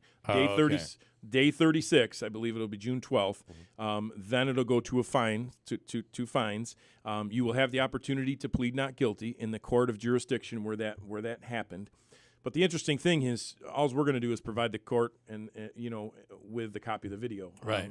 I don't know how you deny that, but I've been listening to you guys all week, and people are saying things on video around recordings, and they're denying they ever said it. But that is so true. It's the same concept here. When this car passes a stop school bus, I'm not sure how someone's going to deny it, but there still will be the opportunity for due process. Can you explain to me why it is that all of a sudden with these videos, it's a civil fine? Whereas in New York City, I believe, they're issuing speeding tickets. It's the same cameras. concept, though. It's civil because is. you don't know who's driving that vehicle. That's the key. In order to impose points on my license, you have to prove that I'm the one driving. Okay. If we're just taking a snapshot of the car and the plate, we have no idea who's driving that car. And so this would be very much like I remember, not to bring up bad memories, but we had gone on vacation, and I might have had a son who decided to throw a party. There were a bunch of kids in our backyard, and the police officer told me that I was the one that would be arrested. Well, and I said immediately, no, arrest my kid, please.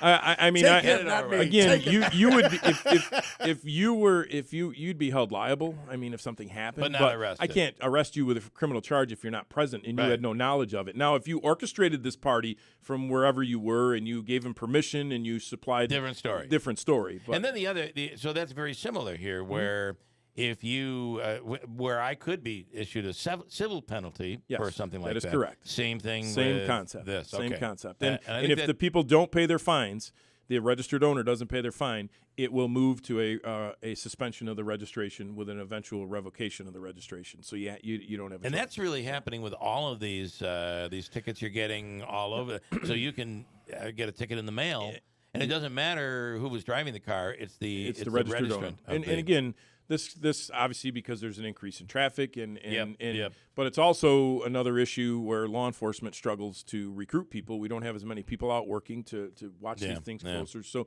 technology is kind of stepping in to law enforcement where it can. First violation under state law currently is up to a $250 fine. You could face a fine of up to $1,000 if you're a several time violator. Correct. That still pertains to this? Yes, exactly. And it's within an 18-month period. So the clock is always ticking. It's $250, and then it's $350, and then all those multiple violations have to happen within an 18-month period. Okay. Or if it goes over 18 months, it resets itself, the clock. The reality is, let's not forget that there was a situation in the region a while back where if it wasn't for a bus driver grabbing a kid, the person... my guess is in that case, the person was driving along, not paying attention. All of a sudden, there's a bus. You're either going to hit the bus or you go around. So they went around on the side of the road. But had that kid stepped off that bus, they'd have plowed right into the kid. We just had last Thursday was Operation Safe Stop. And right here in our community, we had obviously all our cars were following various buses like we do every year on that certain day. But there was an individual in the town of Deerfield that was trying to pass a bus, constantly trying to get around the bus. And then one time when the bus stopped, the individual was intending to pass the bus on the right, started to go around the bus on the right-hand side. God. The front of their vehicle struck the back of the bus, and it pushed them off into the ditch. And wow. That was just a week ago. So, Sheriff, thank you. Thank you. This is one area where we all can agree that we got to stop this. Exactly. Yep. Safety of our children is the most important thing here. And the money split, does it go to a court like it typically would, or is it split between the sheriff's office? It goes to Oneida County. Again, this program, there's no money outlay up front. Everything, all the technology, the cameras, the software, the installation costs, all that is embedded into it's basically like, in the county exec described it yesterday at our press conference. It's just like the Stop DWI program. This is 100% funded by the offenders. So the fine money is what's buying the cameras, what's doing the installation. Okay. Almost out of time. Yes, on the construction sites, does that go to the state or to the county? I believe that goes to the state. Okay. That's a state project. Sheriff, thank you. We appreciate it. Sheriff Rob Mashel. Got a break. We're back next hour. Take your calls, 315-736-0186. WIBX Utica, Rome. The surge has already started. I'm Dave Anthony, Fox News. A long line of migrants across the border illegally has been seen by Fox drones in Brownsville, Texas, ahead of Thursday when the Title 42 COVID policy expires. The Department of Homeland Security says later today it'll begin enforcement operations in El Paso, Texas. It writes it's going to conduct this targeted enforcement operation in West Texas. Immigration enforcement will process individuals for vetting and placement into Title 42 expulsion or Title 8 removal proceedings as applicable. Non-citizens who pose a threat to national security or public safety will be transferred to ICE for detention. Well, not everyone is thrilled to see this written out. The Border Patrol Union says nothing like publicly announcing that dangerous people will be arrested while warning them ahead of time exactly where to run and hide to avoid arrest. This entire operation is a sad joke, another pandering PR stunt. That's Fox's Mark Meredith at the White House, where President Biden will have a phone call today with Mexico's president. The president will also meet today with congressional leaders on raising the debt limit weeks before a possible U.S. default. He has refused to negotiate with Republicans who passed a plan in the House. GOP Senator Tom Cotton tells Fox the president must consider raise the debt ceiling in a responsible fashion, but also reduce spending by almost $5 trillion over the next 10 years, which we need to do to address our spending crisis. Israel went on the attack today, retaliating for rockets being fired from Gaza, launching airstrikes, killing 3 senior Islamic Jihad commanders. Palestinian officials say 10 others were also killed. They're celebrating Victory Day in Russia, commemorating the win over the Nazis in World War II. But at a parade, leader Vladimir Putin focused on his war in Ukraine. A war Vladimir Putin claims he didn't start. He says civilization is at a turning point, that a real war has been unleashed against Russia. He accuses the West of sowing hatred and Russophobia. That's Fox's Jonathan Savage. America's listening to Fox News.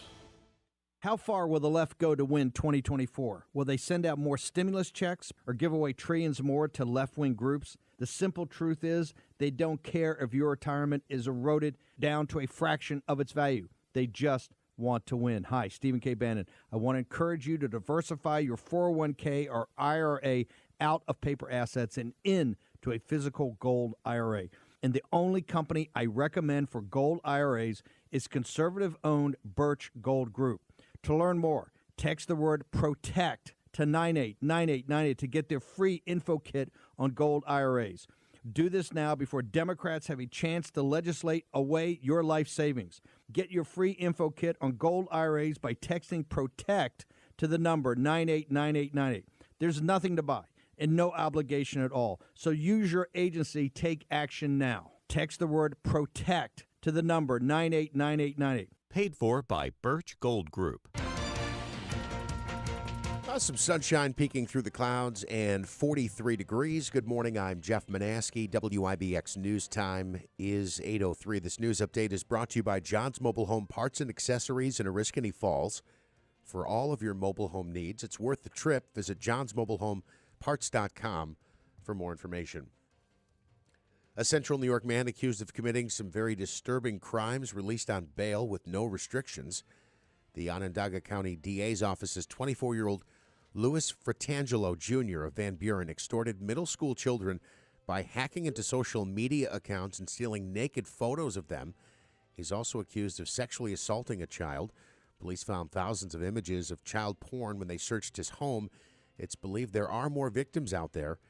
Anyone with information on the case is asked to call 315-366-6000. You can read more about this story on our website. It involved a Central New York school district. The victims, allegedly from a Central New York school district. You can read about that at WIBX950.com. While you're there, check out the hottest swinging thing that was going on in the late 60s. Yeah. Tell us about it, Bill. The Utica Club promotional CD and song record. It was a record from 1968, and song. And it's a box set. You might have seen the record. There were a lot of them out there. In fact, I saw on eBay. You can buy them on eBay, but you cannot find this box set. The most unique, cool thing I've seen of Utica, and I'm not sure that the brewery has. I got to ask Fred Matt if the brewery in their collection has one of these box sets. It's a piece of Utica Club history and a bit of Utica area nostalgia. Yeah. Check it out. Some photos on our website. Plus, there are 10 records as well on there that are worth $100 or more that you might have. Might be sitting at a garage sale this spring or something like that you could pick up for 50 cents, and it's worth a couple $100 or more. There's one record worth over $10,000 on there. You can find it at WIBX950.com. Governor Hochul outlining the impact of the recently passed state budget on mental health services. In Buffalo yesterday, the governor said the funding will go toward things like increasing inpatient psychiatric treatment capacity, boosting insurance coverage, and expanding outpatient services. Since the start of the COVID-19 pandemic, more than 1 in 3 New Yorkers have either sought mental health care or know someone in need of it. The governor believes that her plan will help meet everyone's needs. Sad news as a 16-year-old Fulton teenager has passed away several days after being involved in an accident in Oswego County. On April 30th, Brady Niver was a passenger in a vehicle driven by his girlfriend, 17-year-old Riley Bartlett. When the vehicle crashed on State Route 48 in Granby, Bartlett died at the scene. Niver lost his life yesterday after fighting for several days. Both teens were students at Ray Bodley High School.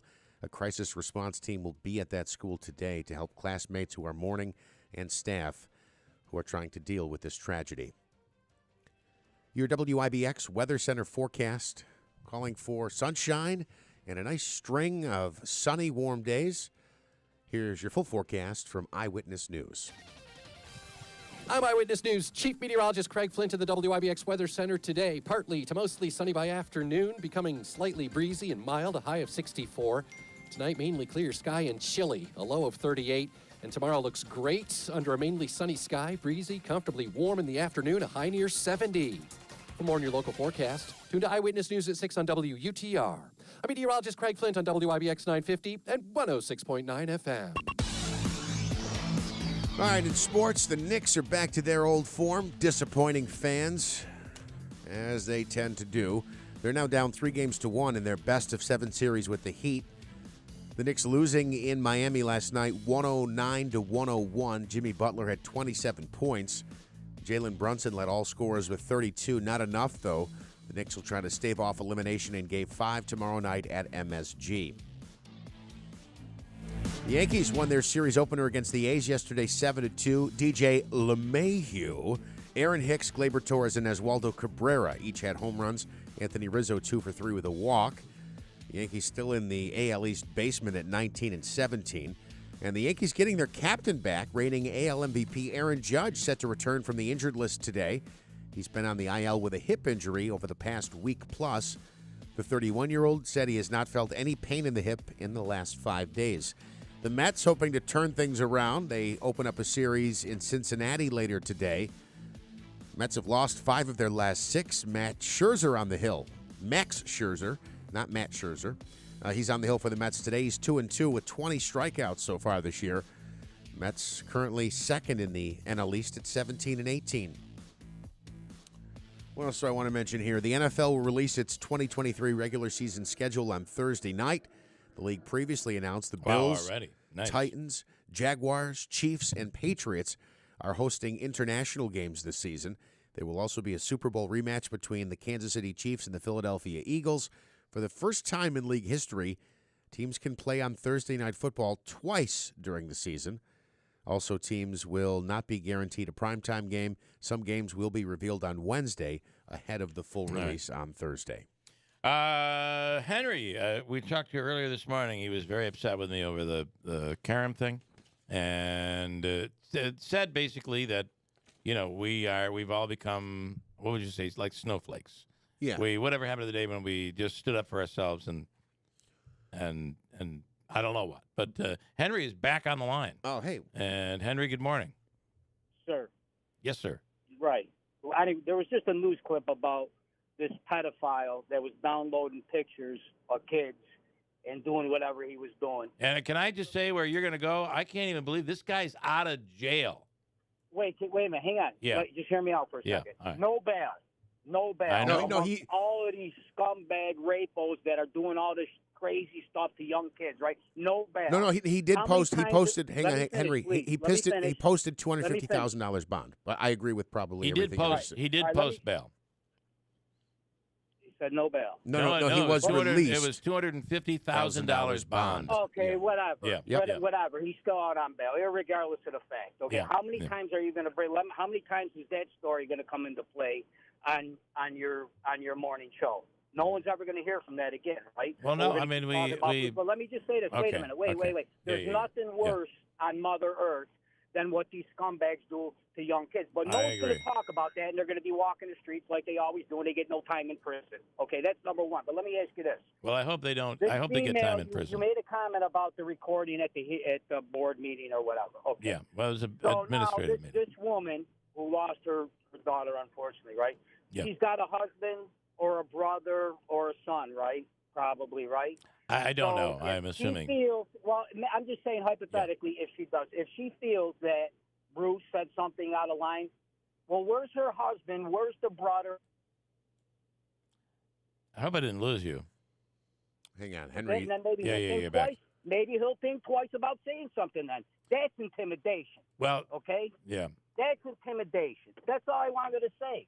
Well, Where's I the would. family? I would. Where's the family with that? Where's the family with all them gymnasts, all the gymnasts that doctor was raping? Where's the fathers? I never heard from one father. If it was my daughter, guess what? He would have been breathing one more day. Yeah. He would have never I got understand that. one more day. What about all that? You want to talk about Bruce?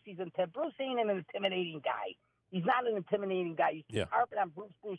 But what about these rapos? Talk about that. Let's do something about that. Well, that's serious shit. Yeah. That's Okay. You serious. can't use the S word, right? I mean, I apologize. you've But been that's good up to serious, this and point. Nobody talks about that. Everybody's worried about Bruce because he offended somebody. Oh, gee. Well, then if he offended somebody, where's the husband, the brother, the uncle, whatever? Go over there and smash Bruce around, and maybe he won't do it again. Well, That's all. what I would No, say. you don't agree Okay. with that? If But- somebody did that, said something about your daughter, what would you do? Well, I understand. Believe me. What would you do? Believe me. And I know that Michael. Listen, I have a daughter. She's a year away from getting her master's. Yeah. Okay. She's Yeah. 23. If somebody's trying to say, dude, you know what my daughter's gonna say? It ain't happening. It's not happening. People got to stick up for themselves. They always But- want to just run to the cops and this and that and everything like that. Well, you can't. Leave You can't. Bruce alone. Yeah. Let it go with Bruce. It's every day with Bruce. Well, listen. Have a great day. Would you mind if I? Oh, I hate it when you don't let me talk, Henry. Come on, man.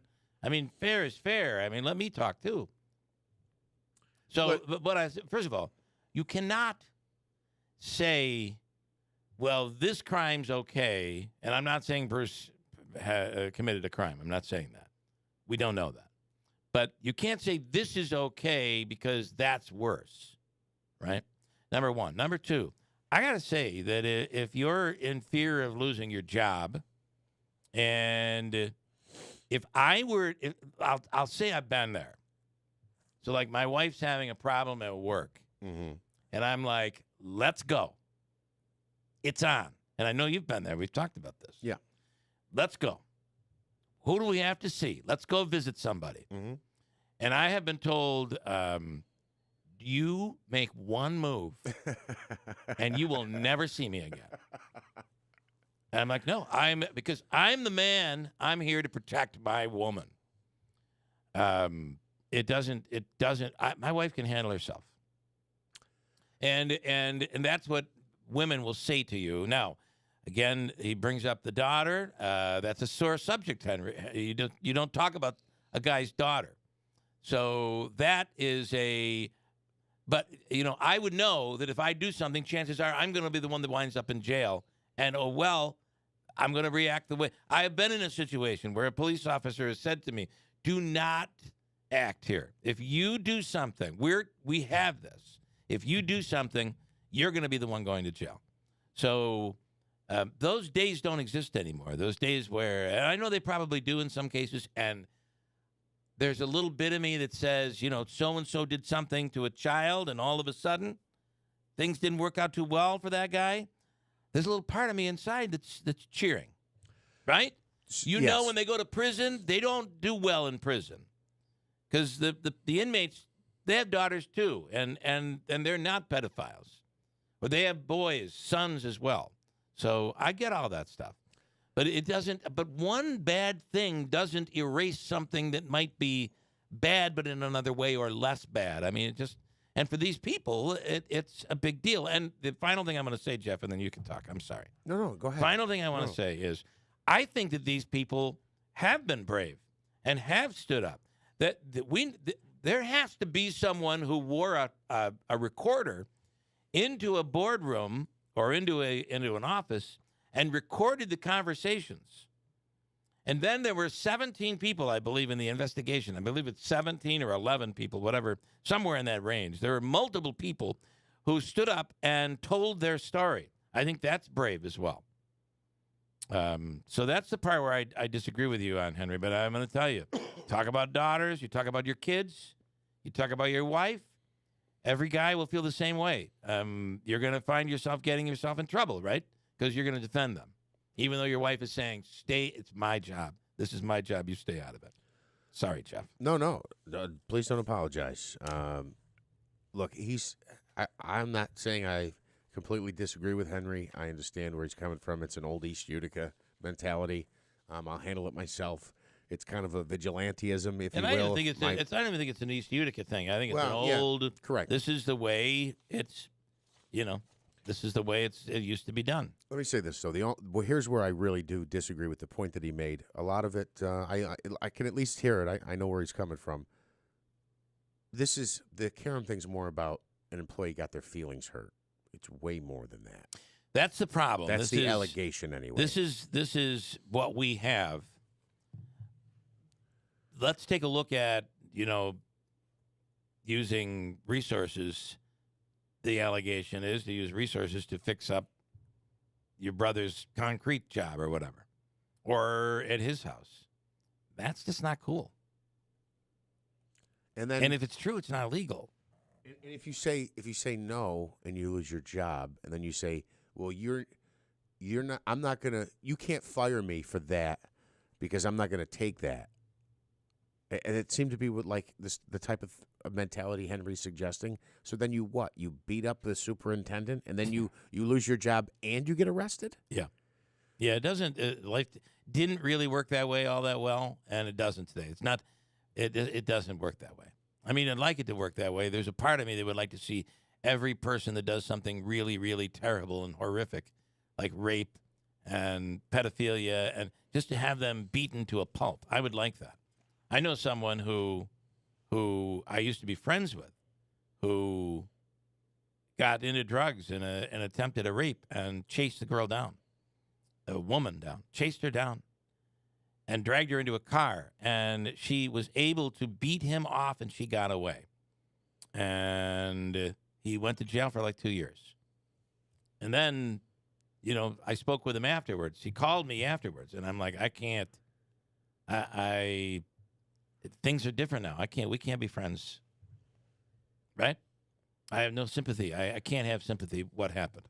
So we all act differently. But if the answer is we go out and beat the crap out of that person, we're going to be the ones going to jail.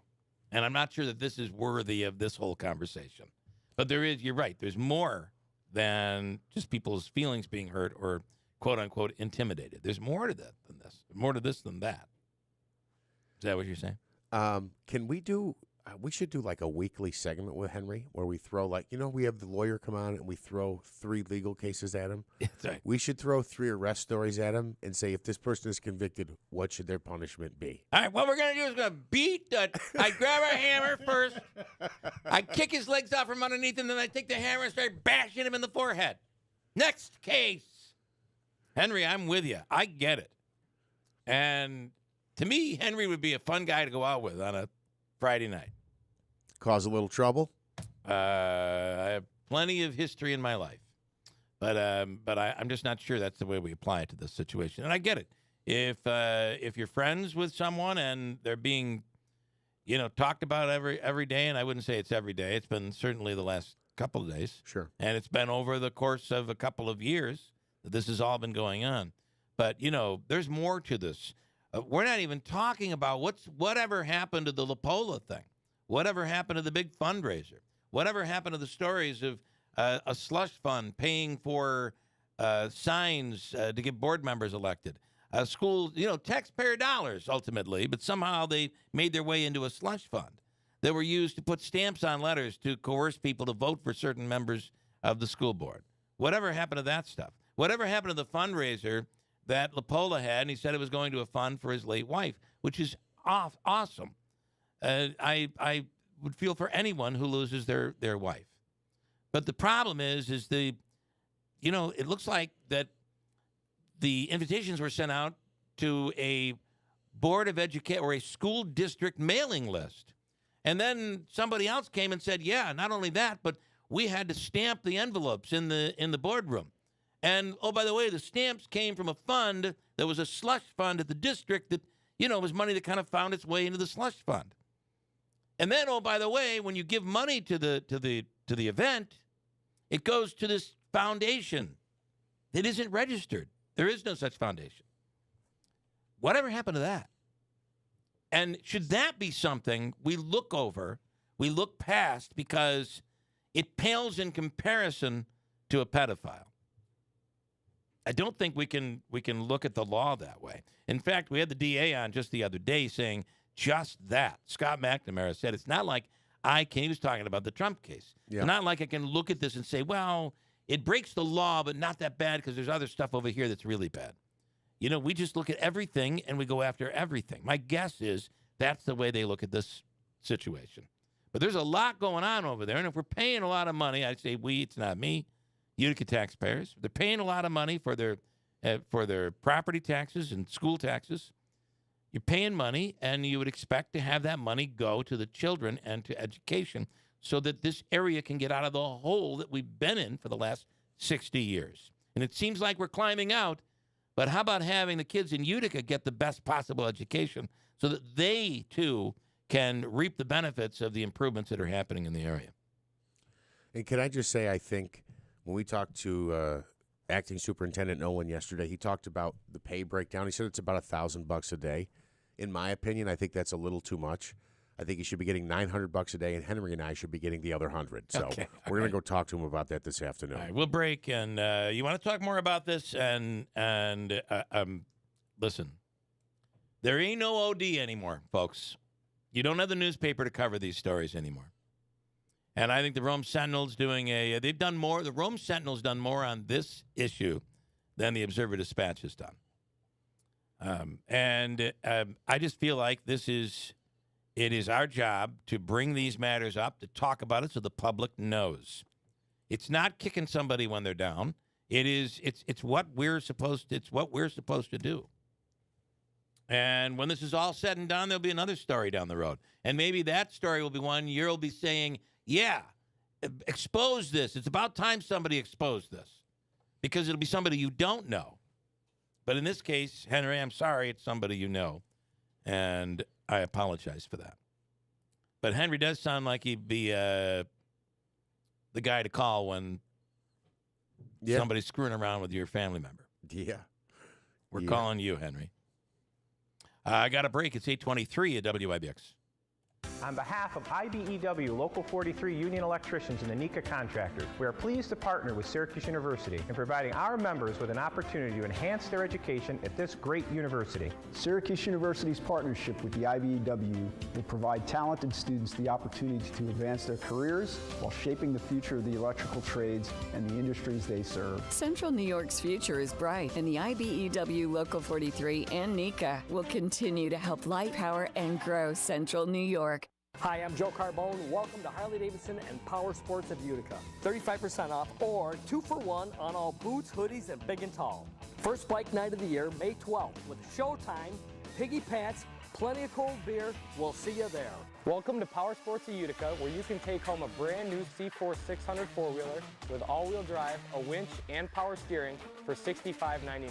And join us May 12th for our first bike night featuring Showtime, Piggy Pants Barbecue, and plenty of cold beer. Discover the difference that comes from a financial partner committed to building better tomorrows. I'm Jim McGuire with Baird Private Wealth Management in Utica. As a provider of trusted financial services in Utica, Baird is committed to making the future brighter for you and for our community. That's why we support local organizations like the Women's Fund of Herkimer and Oneida counties and the Capitol Theater in Rome, because we care about Utica. Discover the Baird difference. Visit BairdUtica.com.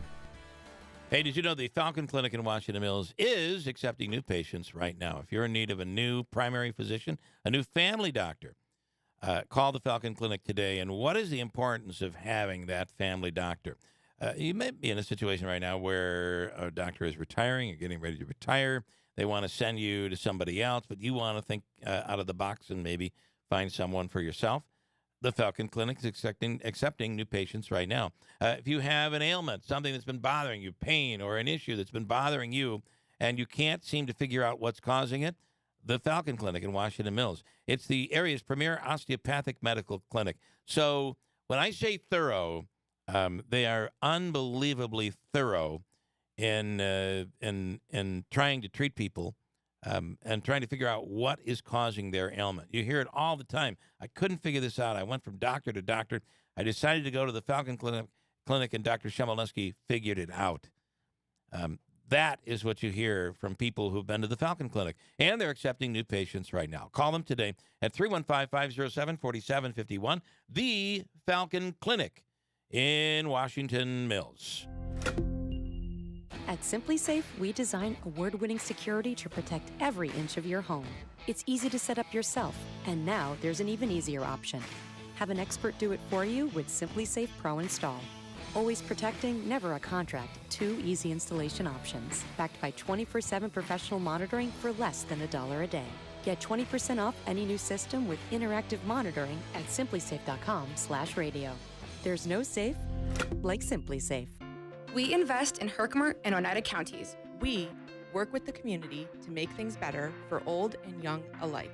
Today, tomorrow, and in the years to come. Every day, we put the community's long-term savings to work. Who are we? We are the Community Foundation of Herkimer and Oneida counties. FoundationHOC.org. We're your community foundation. working to build a vibrant region, opportunity for all. When they're investigating, we can't stop watching. This month on BritBox, sit back, relax, and enjoy watching the detectives. Discover Britain's most bingeable mysteries, including the brand new season of Grace, the hit series based on the books by best-selling author Peter James. Unwind with the detectives you could watch all night long. Stream them all now exclusively on BritBox. Endlessly intriguing. Start your free trial at BritBox.com. Did you know you can get your prescriptions for less at your local pharmacy? You can with GoodRx. It's the free app that can save you money on your medications. Just search for your prescription, choose the pharmacy and the price that works best for you, and then show your GoodRx coupon to your pharmacist at the drop-off counter. GoodRx works at over 70,000 pharmacies, including Walmart, Rite Aid, and Walgreens, and it works whether you have insurance or not. It's easy to save. Next time you drop off your prescription, check GoodRx. To start saving today, go to GoodRx.com. GoodRx is not insurance. Heart failure, carpal tunnel syndrome, shortness of breath, stomach issues, lower back pain. How does it all add up? If you have heart failure and any of those seemingly unrelated symptoms sound familiar, it's time to talk with your cardiologist and get the full picture. They may add up to transthyretin amyloid cardiomyopathy. ATTR-CM is a rare and underdiagnosed disease. Recognize the signs and discuss them with your doctor soon. Learn more at connectwithyourheart.com. That's connectwithyourheart.com. Sponsored by Pfizer. Need a new tractor, zero-turn mower, utility vehicle? Try it and buy it at this year's Kubota Field event. It's our biggest sale event of the year, and we have it all. Ask about our competitive financing. Get a coupon for up to $250 and enter for a chance to win an Orca cooler. That's our Kubota Field event, Saturday, May 13th, 9 a.m. to 2 p.m. at White's Farm Supply in Loudville. White's Farm Supply. Hey, right now, Steve Mazda, Ricky Z, and everybody over there is ready for the Move to Mazda sales event. It's back. And Rick says, you know, when you look out on the road and you're driving down the road, what do you see? Mazda after Mazda after Mazda. There are more Mazdas out there than ever before. And there's a reason, because it is an award-winning vehicle. It might be time for you to be driving an award-winning Mazda. It's their Move to Mazda sales event, and it's going on right now. Rick is all about treating people like you would want to be treated. When you walk through that door, you know you're going to be treated well. It's a different car buying experience. This is the dealership that's achieved first place nationally in customer satisfaction. Of all the Mazda dealerships in America, Steve Mazda in Yorkville is number one when it comes to customer satisfaction. That's a big deal. And right now, you can enjoy 0.9% APR financing up to 36 months on all new 2023 Mazda CX-30s, CX-5s, and CX-50s. And if you've been noticing more on the road, it's because it's a fact. There are more on the road. Contact Ricky Z and everybody at Steve Mazda and learn all about customer satisfaction. Steve Mazda Commercial Drive in Yorkville. WIBX 950 and 106.9 FM. This is Keeler. And if I could do one more, it's the Daylight Donuts Chuck Sedella little blurb here this morning about the delicious Seattle's Best coffee that you can take advantage of. Coffee, espresso, lattes. Get a box of coffee and take it with you into work, and the drive-thru is so fast. Pistachio lattes, over 14 flavors of lattes. Check them all out at Daylight Donuts in New Hartford, Seattle's Best coffee. And back to that drive-thru, it's very, very fast. All right, what are we doing here? What do you have for me? Oh, I do have Wayne saying you got to play some clips from Joe Pesci. He thinks Henry sounds like Joe Pesci. Henry could do the greatest Joe Pesci impersonation on earth. Here's audio. I'm not mad. I'm proud of you. You took your first pinch like a man, and you learned the two greatest things in life. Never rat on your friends, and always keep your mouth shut. Rat anyways. Whole family's all rats. Would have grew up to be a rat. Okay, that's just a little bit of a clip. Yeah, the first one was De Niro. That was De Niro. Here's another one. I'm just trying to pull him Good out. for you. Don't take no off nobody. He shoots him in the foot. He tells him to go You gonna let him get away with that? You gonna let this punk get away with that? What's the matter? What's the world coming to? What the world is coming to? How do you like that? How's that, all right? What's the matter with you? What's the world coming to? What are you, stupid or what? Get out of here. I like that. I guess you didn't hear him the first time. Love that movie. All right, what do you have there, Manaski? So this is a local actress, I should say an actress who is from the local area, Tricia LaFash from Utica, and she's done some things. I want to say we talked to her when the movie God Is Not Dead came out. She was involved in that quite a bit, and she has a new show out. That, matter of fact, a couple of my friends told me about. They're like, you got to see this show, Jury Duty, and she can explain it. I just sent you an audio clip, but I believe the way it works, I think, is you're in a courtroom, and everybody in there, except for one person, is in on it, is an actor. Oh, this is the concept of the show. I believe so. And it's like, I don't want to say it's like another show, like it's pranked on steroids, but I think they just have fun at somebody's expense, and everybody else is in on it. So one person in there has no idea what's going on. Everyone else I is believe all so. part of the gag. You're familiar with this, Devin? Yeah, I've seen the first 4 episodes. It's really cool. funny. Here's a clip from it. Have you ever served on a jury before? Yes, ma'am. Was that here in Los Angeles? No. Where was it? Cannes? In France? Yeah, it's the film festival. I mean a civil or a criminal jury. Oh, no. Sorry. No. Okay. I love that actor, too. Is that her? Yeah. That might be her. The gorgeous redhead? Yes, Yeah. that is her. Hi, Tricia LaFash. Good morning. Hi, good morning. How are you? That's a great clip. And, this is now my new favorite show, automatically. I love it. You have to watch it. Yeah, that looks so cool. So Now, wait, what I was listening to when I was on hold, the Goodfellas clip with the Pesci introduction, was that actually before me or was that hold music? Because I'm like only in Utica would I be waiting to come on the radio listening to Goodfellas, my favorite thing in the whole You're entire absolutely room. right. You're right, and we did play it, and that wasn't just hold music. So, but you're right. I mean, and we had a caller earlier who sounded a lot like Joe Pesci, so now I have listeners saying, "Hey, you got to play Joe Pesci." I understand. Yeah. Okay, great. I'm still a little bit on West Coast time, so I just woke up a half hour ago, but it's great to talk to you. Now, are you in town? Are you local right now? I happen to be, yes, in Utica Cool. visiting my family right now. Nice. Mhm. All right. So, all right. Tell more about the show. So, do you play a different role every time? No. Each episode. All right. No. No. You're always. Are you prosecutor, defense? What are you? I'm a plaintiff's attorney because it's a civil case. Everybody says prosecutor, but right. it's a plaintiff's attorney in civil and a prosecutor in criminal. Right. Good point. And so, by the way, everyone says that. So it's like, so I will. I really want you to watch the show because it's really, really funny. But I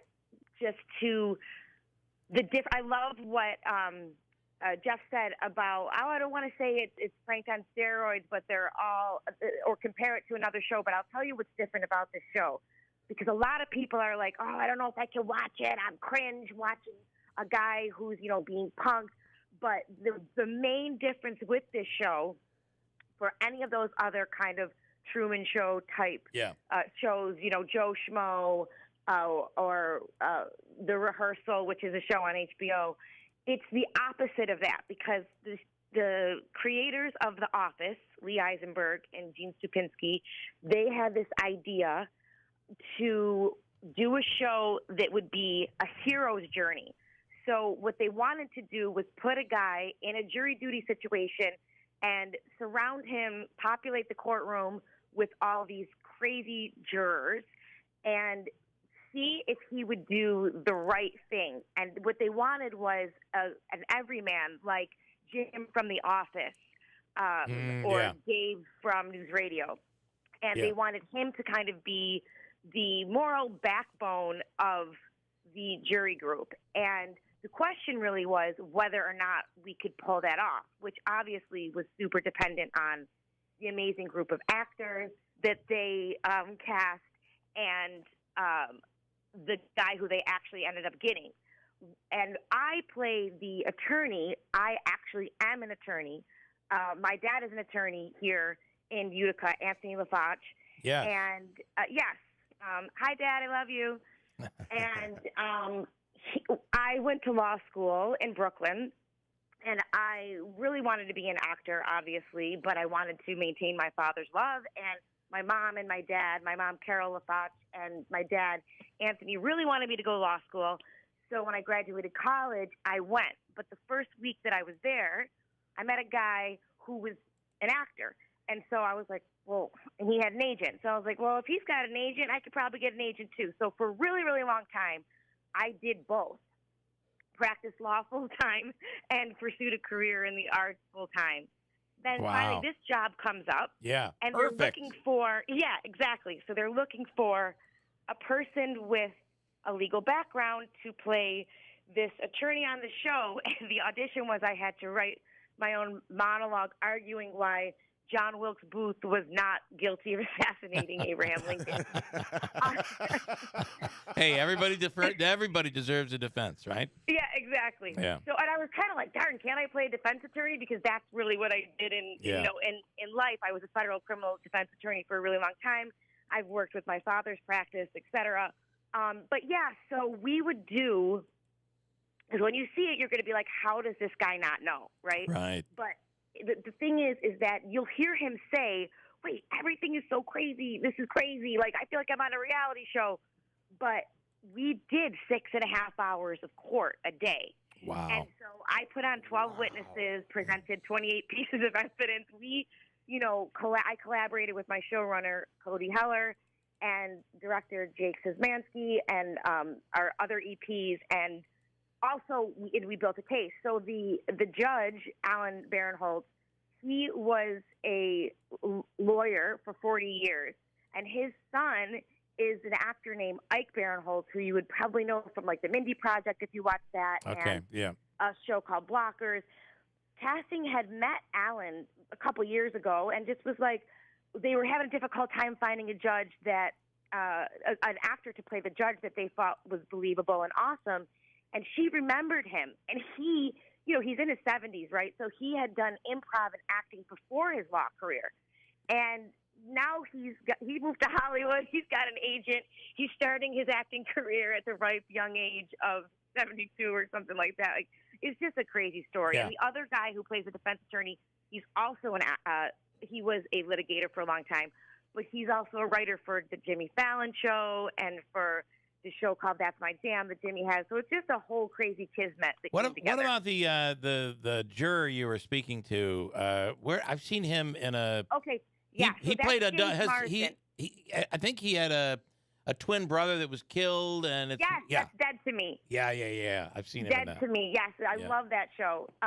So James Marsden, who's so funny in the show, he plays an exaggerated version of himself, like kind of a diva actor. Yeah. And him being on the jury is part of the setup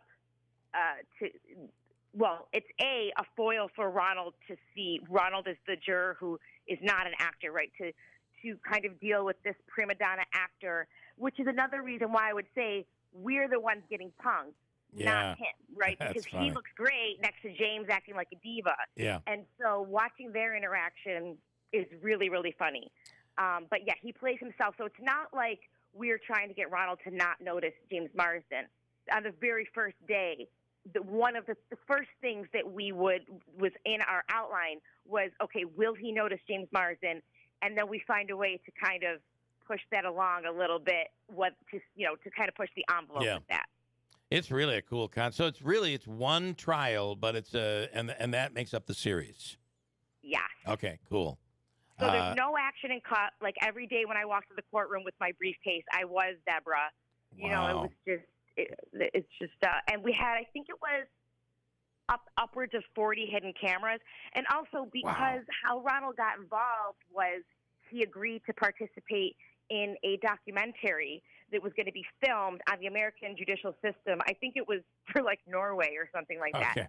So there were 4 cameras in the courtroom, a la like The Office or Abbott TV, where they're aware that there's a fourth wall being broken. So it wasn't weird to him for there to be cameras. It wasn't weird that he was being interviewed at the end of the day. I see. He's a part of the. Yeah. Yes.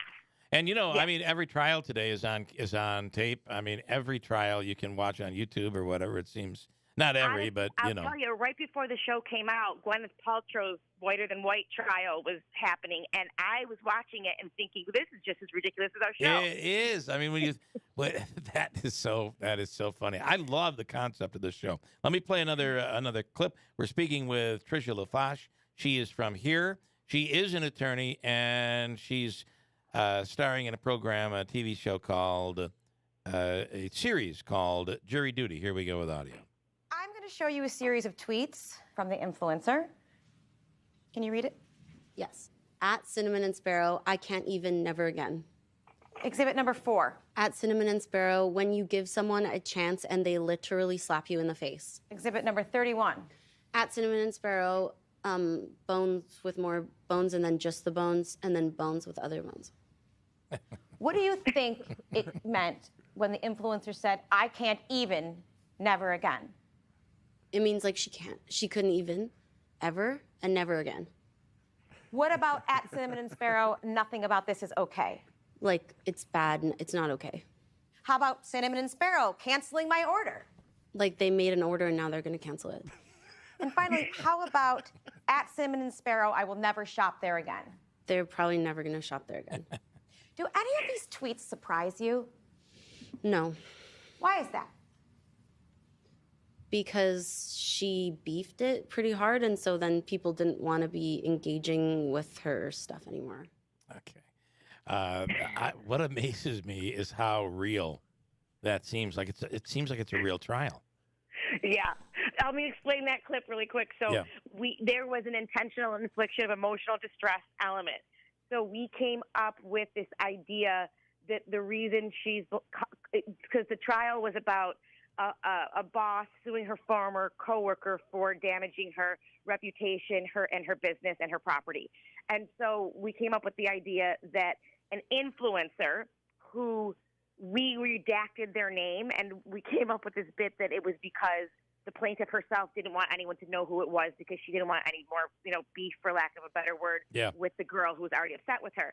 And that ended up being a running thing with the jury, that they were trying to figure out who the influencer would be. And the girl who's in that clip, my showrunners came up with the idea of having a frenemy, a former friend of Jacques, my client, who turned her back on Jacques because all of these cool people decided that she was now trash. So she was kind of a hostile witness for me that I called to show, you're not a very good friend, are you? And then we went over the mean tweets, and I was trying to demonstrate to the jury, that this was really bad for Jacques. Yeah, when you do this when this show is done each day, do you vary from day to day?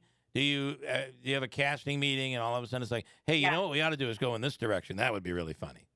Yeah. So that's cool. That's exactly right. So we would have either an afternoon or a morning meeting every morning before Ronald arrived, and we would talk about what happened the day before, and we would talk about when they would learn things about. Also, I want to say everybody was so sensitive about not upsetting him, or you'll hear if you watch his interviews, he's like, yes, it was difficult to learn that it was fake, but I had time of my absolute life. Yeah. And they all fell in love with him. We're all really good friends to this day. Wow. And so they would say, our showrunners are so kind, they would say, he really didn't like it yesterday when you two jurors bickered or something like that. So let's pull back from that because we don't want to upset him. Yeah. Actually, the opening of the show changed because on that morning they were nervous that the bit that was planned was going to be too much for him, so they pulled it. So then once we would have a day or two of just court, then we'd be, okay, let's put this bit back in there. And so it's done Larry David style where you have a concept, no script. Correct. Oh, that's why it's so brilliant, because everybody sounds natural. When they try to do these shows and it's scripted, no matter how great the actor, it still sounds scripted. This does not sound scripted at all. Yes, the outlines were super tight, so that the beats and the relationships and the storyline was clear. but then there was very little dialogue. And the dialogue that they did put, it wasn't like you have to say that. So it would be like the bit where James and Deborah, my character Deborah, James Marsden, discuss that he was a juror at Con, right? But they don't tell us what to say per se, but we take that bit and then we do it. You know, so it's like the bit where Pat says he has a back injury, the bit where, you know, like that. How in the hell do you do this without breaking up laughing? It's very difficult. I know that, you know, I think it was slightly more difficult for the jurors because even though it was a fake trial, I'm still competitive. Yeah. So I was like in that trial. I was questioning my witnesses. I was cross-examining my witnesses. I was supposed to be the good lawyer of the two. So for me, I was maybe a little more humorless than my natural self, and my character was like that, win at any cost. But there was a time where we showed animation, I showed animation, and the defense attorney showed animation, and the creators did not show us the animation in advance.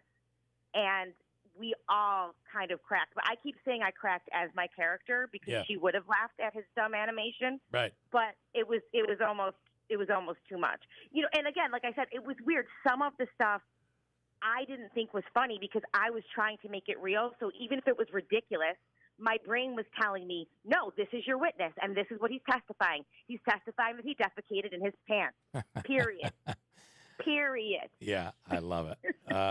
That is so cool. Tricia LaFash is in jury duty. Now, it says it's Freevee original, but it's on Amazon, right? Amazon Prime? Yeah. Okay. It's on Amazon, and so the way that the way Freevee works is if you can get access to Amazon, you can get access to Freevee, but you don't need Prime, right? Got it. Even if you just have the tab of Prime on your TV, you can watch it for free. You just type in jury duty. And the same on your phone or your tablet or whatever people watch them. All right, I am watching this tonight. So, and let me ask you this. This is the basis for the series or just season 1? Is there more to come? Well, that remains to be seen because I know they would love to do more. I'm not certain that it would be in a courtroom, but, you know, I'm sure they have tons of ideas. And, you know, we had the Borat team, and the Borat team, Jordan and Alexis, they're the ones who vetted Ronald and found, you know. So who knows? You know, obviously, when a show is a hit like this, they definitely don't want to stop the train from leaving the station. They're not going to pull it back. So we'll see. Hopefully. Frank Policelli on the line right now asking, why not me? I could be in this show. Frank Policelli, you would call in. Yeah. He's Frank a friend of my father's. Frank will be on tomorrow. I can see Frank in this show, to be honest with you. So, wow, this is a cool concept. And to have somebody from here on the show is really, really cool, Tricia. Congratulations on Thank you so much. Everything. And I'm sure this far exceeds ever just being an attorney. I mean, this is so much greater. I don't know. I mean, it's tough, you know. Everything is what it is. You know, I've been in the business for a really long time. Well, what I will say is for as long as I've been grinding it out, and, you know, I've worked a lot. I've actually played an attorney on TV several other times. I recurred on a show called Doubt starring Katherine Heigl and Dule Hill, and I was played an attorney on a show called Rake starring Greg Kinnear. But I will say to have my first series regular be a show that combines my acting skills and my legal skills is definitely pretty cool. Yeah, love it. All right, we're going to be watching, and don't be a stranger. Let's get you back on and in studio sometime. We'd love that. Okay, thank you so much for having me. Good luck. Thank you, Tricia. Thank you. Bye. It's called Jury Duty, and find it on Amazon, and I will find it tonight. And I'm afraid I'm going to probably have to binge watch. You couldn't watch just one episode. It's like a potato chip, isn't it? So I've been watching with my roommates, so we have trouble time trying to all sit down and watch it together. Yeah. But we've watched like 4 episodes, and each time we're just like dying, cracking up, laughing. Like, that is a cool Some of the concept. jokes they do are crazy, and you're just like, my jaw's on the floor, like watching. And how when she was talking to the juror, when she's talking back and forth with the juror and his answers, and then he's like, can, and I don't know how she didn't break up because you can't laugh, right? Right. Because that gives up the whole thing. The gag is off if you laugh. I feel like, so watching this, like the jury, like they can laugh because they're like, oh, like, haha, like we're all laughing together. Right. So it's like a little bit different. Like they go on a field trip and they end up at like Margaritaville because they're all sequestered and it's just like, Of course. like I don't even know how to explain it, but it's so funny. Just the stuff that they talk about. So her name is Tricia LaFash. Good for her. I mean, she's an attorney. She can flip back and forth. Today I'm an actress. Tomorrow I'm working on a trial with my dad. Really, really cool. We'll wrap up this this crazy morning. Great way to change the mood around here. Having Tricia on. That was good. Smart move. And she appreciated our little audio tribute in the beginning. That was really good. Love it. Got a break. We'll wrap it up 8:52 at WIBX. Are you ready to make the most important decision for your child's future? Some are easy, some are not. Some make all the difference, like choosing Notre Dame schools. Offering grades pre-K through 12, your child will be ready to learn and thrive in a challenging atmosphere surrounded by great teachers and the most current technology. Notre Dame offers small class sizes, high academic standards, and spiritual fulfillment. At Notre Dame, we foster an environment of diversity and community. Students feel supported and more confident in achieving their goals. Our students learn from each other and are challenged to grow and develop their innate talents. Notre Dame is faith-based, but everyone is welcome. If you have higher expectations for your child, Notre Dame offers a higher level experience. If you're ready to launch your child's future into the most successful career path and build the next generation of leaders, call today for a tour or visit NotreDameUtica.org. Notre Dame schools ready to learn, destined to lead. How far will the left go to win 2024? Will they send out more stimulus checks or give away trillions more to left-wing groups? The simple truth is they don't care if your retirement is eroded down to a fraction of its value. They just want to win. Hi, Stephen K. Bannon. I want to encourage you to diversify your 401k or IRA out of paper assets and into a physical gold IRA. And the only company I recommend for gold IRAs is conservative-owned Birch Gold Group. To learn more, text the word HEDGE to 989898 to get their free info kit on gold IRAs. Do this now before Democrats have a chance to legislate away your life savings. Get your free info kit on gold IRAs by texting HEDGE to the number 989898. There's nothing to buy and no obligation at all. So use your agency. Take action now. Text the word HEDGE to the number 989898. Paid for by Birch Gold Group.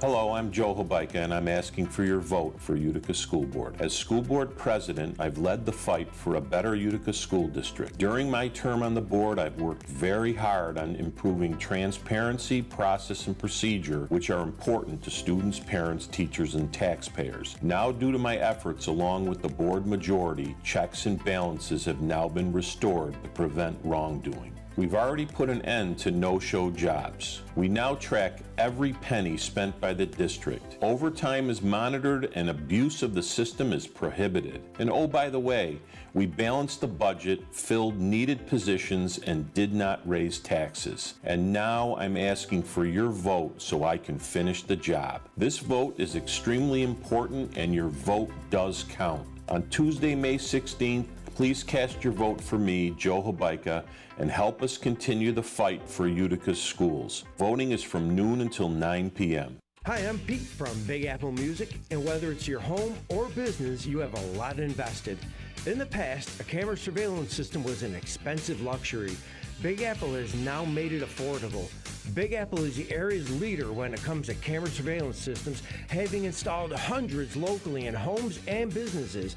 Big Apple is New York State licensed for security and camera surveillance, with most of our products sourced from American companies. Featuring Starlight Night Vision, our cameras dollar for dollar have the best night vision available. A camera surveillance system can offer full property coverage. It prevents and reduces crime, monitors high-risk areas like parking lots and showrooms, and Big Apple has a fully set-up showroom to give you real-time, realistic demonstrations of just how great a camera system can be for you. Stop in and see for yourself at Big Apple Music in New Hartford.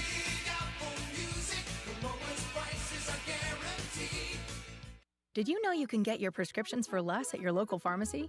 You can with GoodRx. It's the free app that can save you money on your medications. Just search for your prescription, choose the pharmacy and the price that works best for you, and then show your GoodRx coupon to your pharmacist at the drop-off counter. GoodRx works at over 70,000 pharmacies, including Walmart, Rite Aid, and Walgreens, and it works whether you have insurance or not. It's easy to save. Next time you drop off your prescription, check GoodRx. To start saving today, go to GoodRx.com. GoodRx is not insurance. Hey, the Omni Surgery Center, if you have back pain, severe back pain, severe neck pain, shoulder pain, pain does not have to be something you live with. And I'm talking about the Omni Surgical Center with Dr. Hyder. Omni Surgical is in Utica. So this could be non-invasive. It could be less invasive.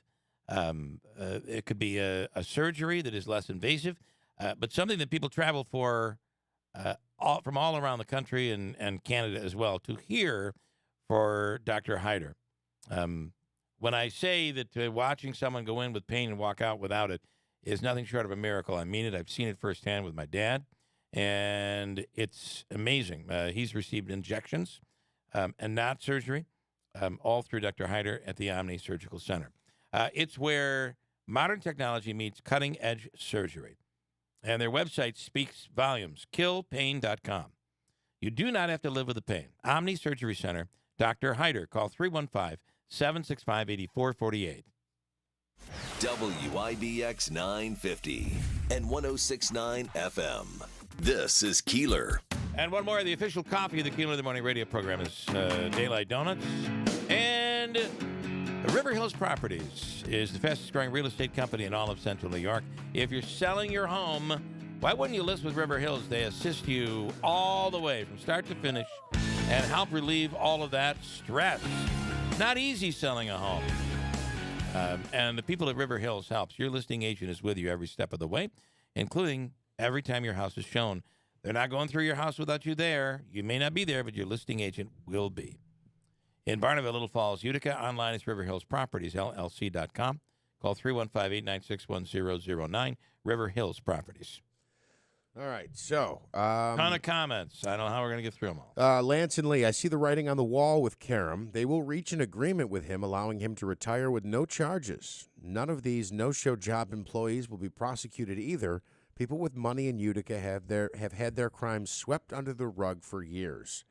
Bernie in Utica says, great show this morning. Bill has struck the area's political nerve with a hammer. Good. Every so often we need a jump start to get the blood flowing. By the way, give Jeff a raise because he puts up with you. And damn, isn't he right? Not easy. It's not easy, I know. Not putting up with you, but just I'll take the raise. I try to explain to my wife she's lucky to have me, but she does not see it that way. I don't know why. You know, it's National Teacher Week, so take care of your teacher this week. If you're don't get them a travel mug though. If your child has my wife as a teacher, she loves vodka. Maybe not. I gotta go. Back here tomorrow. Kill Meat is next. WIBX Utica Rome. It's 9:00. They agree there's a problem.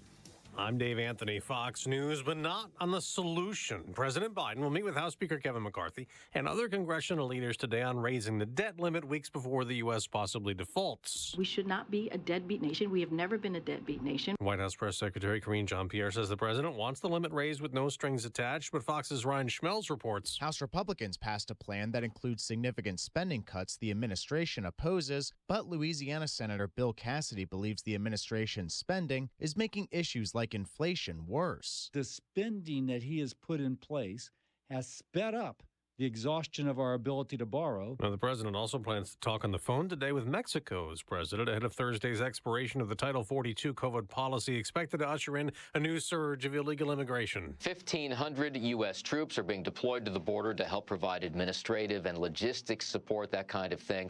That's only going to go so far. Some expect the already staggering numbers of illegal immigrants to double. Fox's Doug Luzader in Texas. More information about Mauricio Garcia, the gunman who shot up a mall Saturday, killing 8 people, wounding 7 others until police killed him. He once tried joining the Army. An Army spokeswoman says he entered in 2008 and was kicked out just 3 months later before finishing basic training.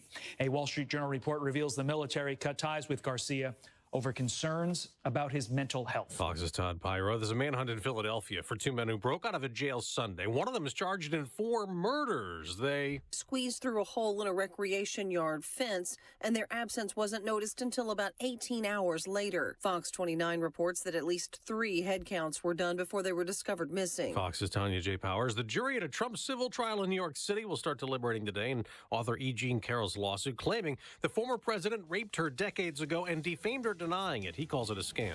America's listening to Fox News.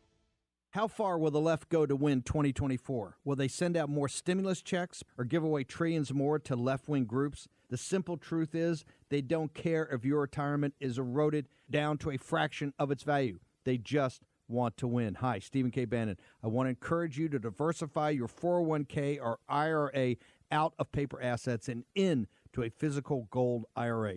And the only company I recommend for gold IRAs is conservative-owned Birch Gold Group. To learn more, text the word PROTECT to 989898 to get their free info kit on gold IRAs. Do this now before Democrats have a chance to legislate away your life savings. Get your free info kit on gold IRAs by texting PROTECT to the number 989898. There's nothing to buy and no obligation at all. So use your agency. Take action now. Text the word PROTECT to the number 989898. Paid for by Birch Gold Group.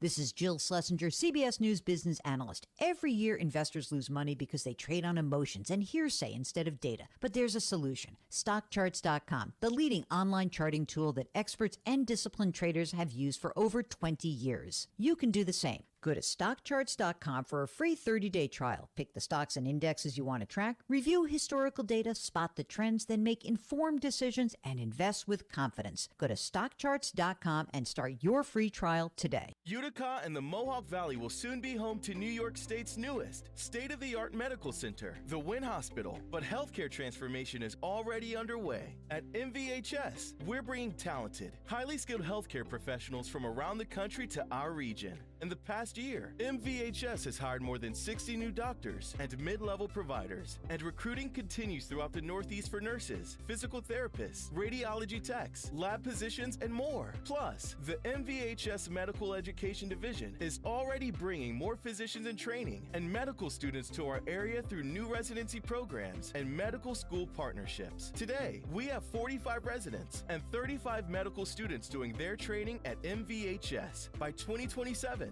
there will be more than 200 physician learners at the Wynn Hospital and other MVHS campuses. Our focus is on caring for our community with the best and brightest teams of caregivers, now and in the future. Mohawk Valley Health System. This is for you. Honey, why are you peeking out the window and spying on the neighbors? I can't stop watching what they're doing to their house. Look at that. They added a sunroom and put in a pool. Do you think they won the lottery? No, not the lottery.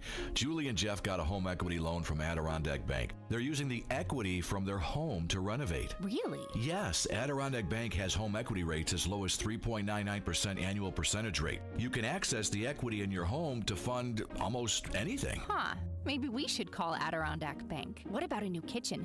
Wouldn't that be awesome? Well, then, of course, we would need new furniture, and we could repair the roof. Oh, and even take that trip to Italy that we've always talked about. And, of course, I need a new car. Slow down, honey.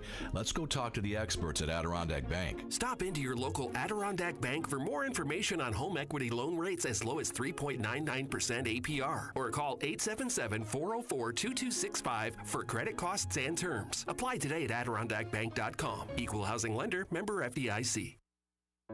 Are you a licensed master social worker with a passion for making a difference in the lives of others? Do you have a desire to work in a supportive and compassionate environment? If so, hospice and palliative care may have the perfect opportunity for you. They are currently seeking a licensed master social worker to join their team. As a hospice social worker, you'll provide emotional support, counseling, and resources to patients and their families during a difficult time in their lives. You will work with their clinical team to develop and implement care plans, advocate for the patient's needs, and ensure that they receive the highest quality care. At Hospice, they believe that everyone deserves compassionate and dignified end-of-life care, and they are committed to providing their patients the support they need during this challenging time. To learn more about this exciting opportunity, visit their website at hospicecareinc.org or call today.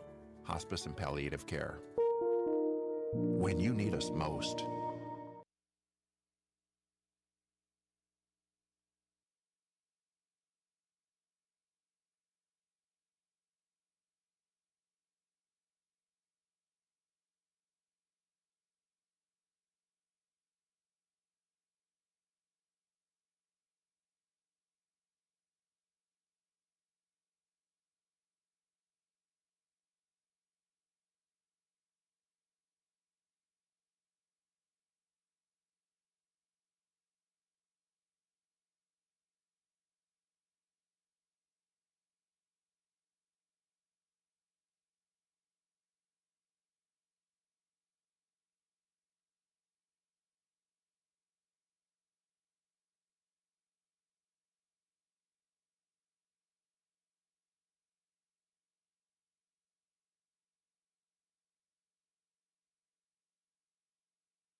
This is Dairy Radio Now. The Animal Agriculture Alliance's Stakeholders Summit recently wrapped up in Arlington, Virginia, a one-of-a-kind conference attended by a diverse group, as we hear from John Clark. With Hannah Thompson-Weeman, who's the CEO of Animal Ag Alliance. So our annual summit is our way of bringing together the entire animal agriculture and food community to talk about our future, make sure we have a bright future and a place on the consumers' plates, and what we can all do to take steps toward that. This year, our theme is Partners in Progress, building a sustainable future for animal agriculture. So we are talking all about partnerships, both within the animal agriculture community and all the way down to the consumer across the food chain, so that we can work together to have a sustainable future. Hannah, one of the things I've always marveled at is you have a great eclectic mix of people here. We have such a diverse crowd at the Stakeholder Summit. It is everybody from beef, pork, dairy, chicken, turkey, eggs, aquaculture. We have fur, we have research, we have dog breeders, the companion animal space. Everyone who involves agriculture or animals in general in their livelihood, we want to have here at this conference, because we all have shared issues, opportunities for collaboration, and we also have everyone from farmers and ranchers to association leaders, companies, issues management folks, communication folks, scientists, veterinarians. If they work in animal agriculture, we've got at least one in the room here today, and that's so important to collaboration. The whole role of the Alliance, and by extension our summit, is bringing everyone to the table, everyone who has a stake in the future of animal agriculture. And if purchasing trends and regulations and restaurant retail policies impacts your bottom line, you want to be in this room, having a voice, and ultimately taking lessons learned back to your company, organization, commodity, state, whatever it might be. You're going to learn things here that you can go home and immediately apply to what you're doing to, again, build that sustainable future. Farm security and monitoring animal rights activism is probably the most important part of the work that the Alliance does and what we're the experts in. We extensively monitor these organizations. We have group profiles on more than 200 different groups that are targeting animal agriculture in one way or another. We're following them on social media, in the media, at their events, so that we can be that source of intelligence for the animal agriculture community. And we send out alerts and just inform everyone, again, because we need to protect ourselves. We need to know what steps to take to mitigate the influence of these organizations who just don't believe there's any way to ethically and responsibly raise animals for food. You interact with many state and regional animal ag groups that look to you for that guidance and leadership. Our membership is very diverse. It is not just big national organizations. It gets individual producers as well as state and regional organizations representing the different commodities. So our role is to inform those organizations so they can turn around and tell their producers what's going on. And that's such the value of our network, because we don't always reach the end producer. So those state and regional members can help us get the word to the people who really need it. Let's talk a little bit about membership. It's very important. It's the lifeblood of you, but it's also important to have that support, that critical mass of people out there who say, you're doing a great job. Our work is not possible without the support of our members, sponsors, and donors, whether they're a regular member every year or they sponsor programs like College Aggies Online, the Stakeholder Summit, or Animal Ag Allies. The work that we do is so important to be supported by them, not only by their funding, but also having them involved in the network of what we do. We're only able to have the information we do by crowdsourcing, by hearing different things from different members, and that networking between members is so valuable. So that support, again, keeps the lights on and the work running and us moving forward, but it also really helps us have the breadth of knowledge within our membership base. So you're privy to information that the general public might not be available to. So in 2020, we launched the Animal Ag Allies program that is intended to empower farmers, ranchers, practicing veterinarians, and others who are interested in animal agriculture to have those conversations and be outspoken advocates online, in person, in their communities. It's a series of online self-paced modules covering a lot of important topics, and it's a really important program for anyone who wants to do more on these issues but maybe isn't sure how. Hannah Thompson-Weeman, Animal Ag Alliance Summit 2023. Thanks so much. Thank you so much, and we'll be back in 2024 in Kansas City. I believe May 8th and 9th is those dates, and look forward to continuing the conversation. With Clarifly Larvicide, you get more than just a fly control product. You get more support, more expertise, and more control to prevent the emergence of nuisance flies from the manure of treated cattle by as much as 96%. It is perfectly blended in your mineral supplement to become a part of what you are already doing, feeding your cattle. Get control of flies with a comprehensive program built around Clarifly Larvicide and Starbar products. To learn more about Clarifly Larvicide, contact your local feed dealer or visit centralflycontrol.com.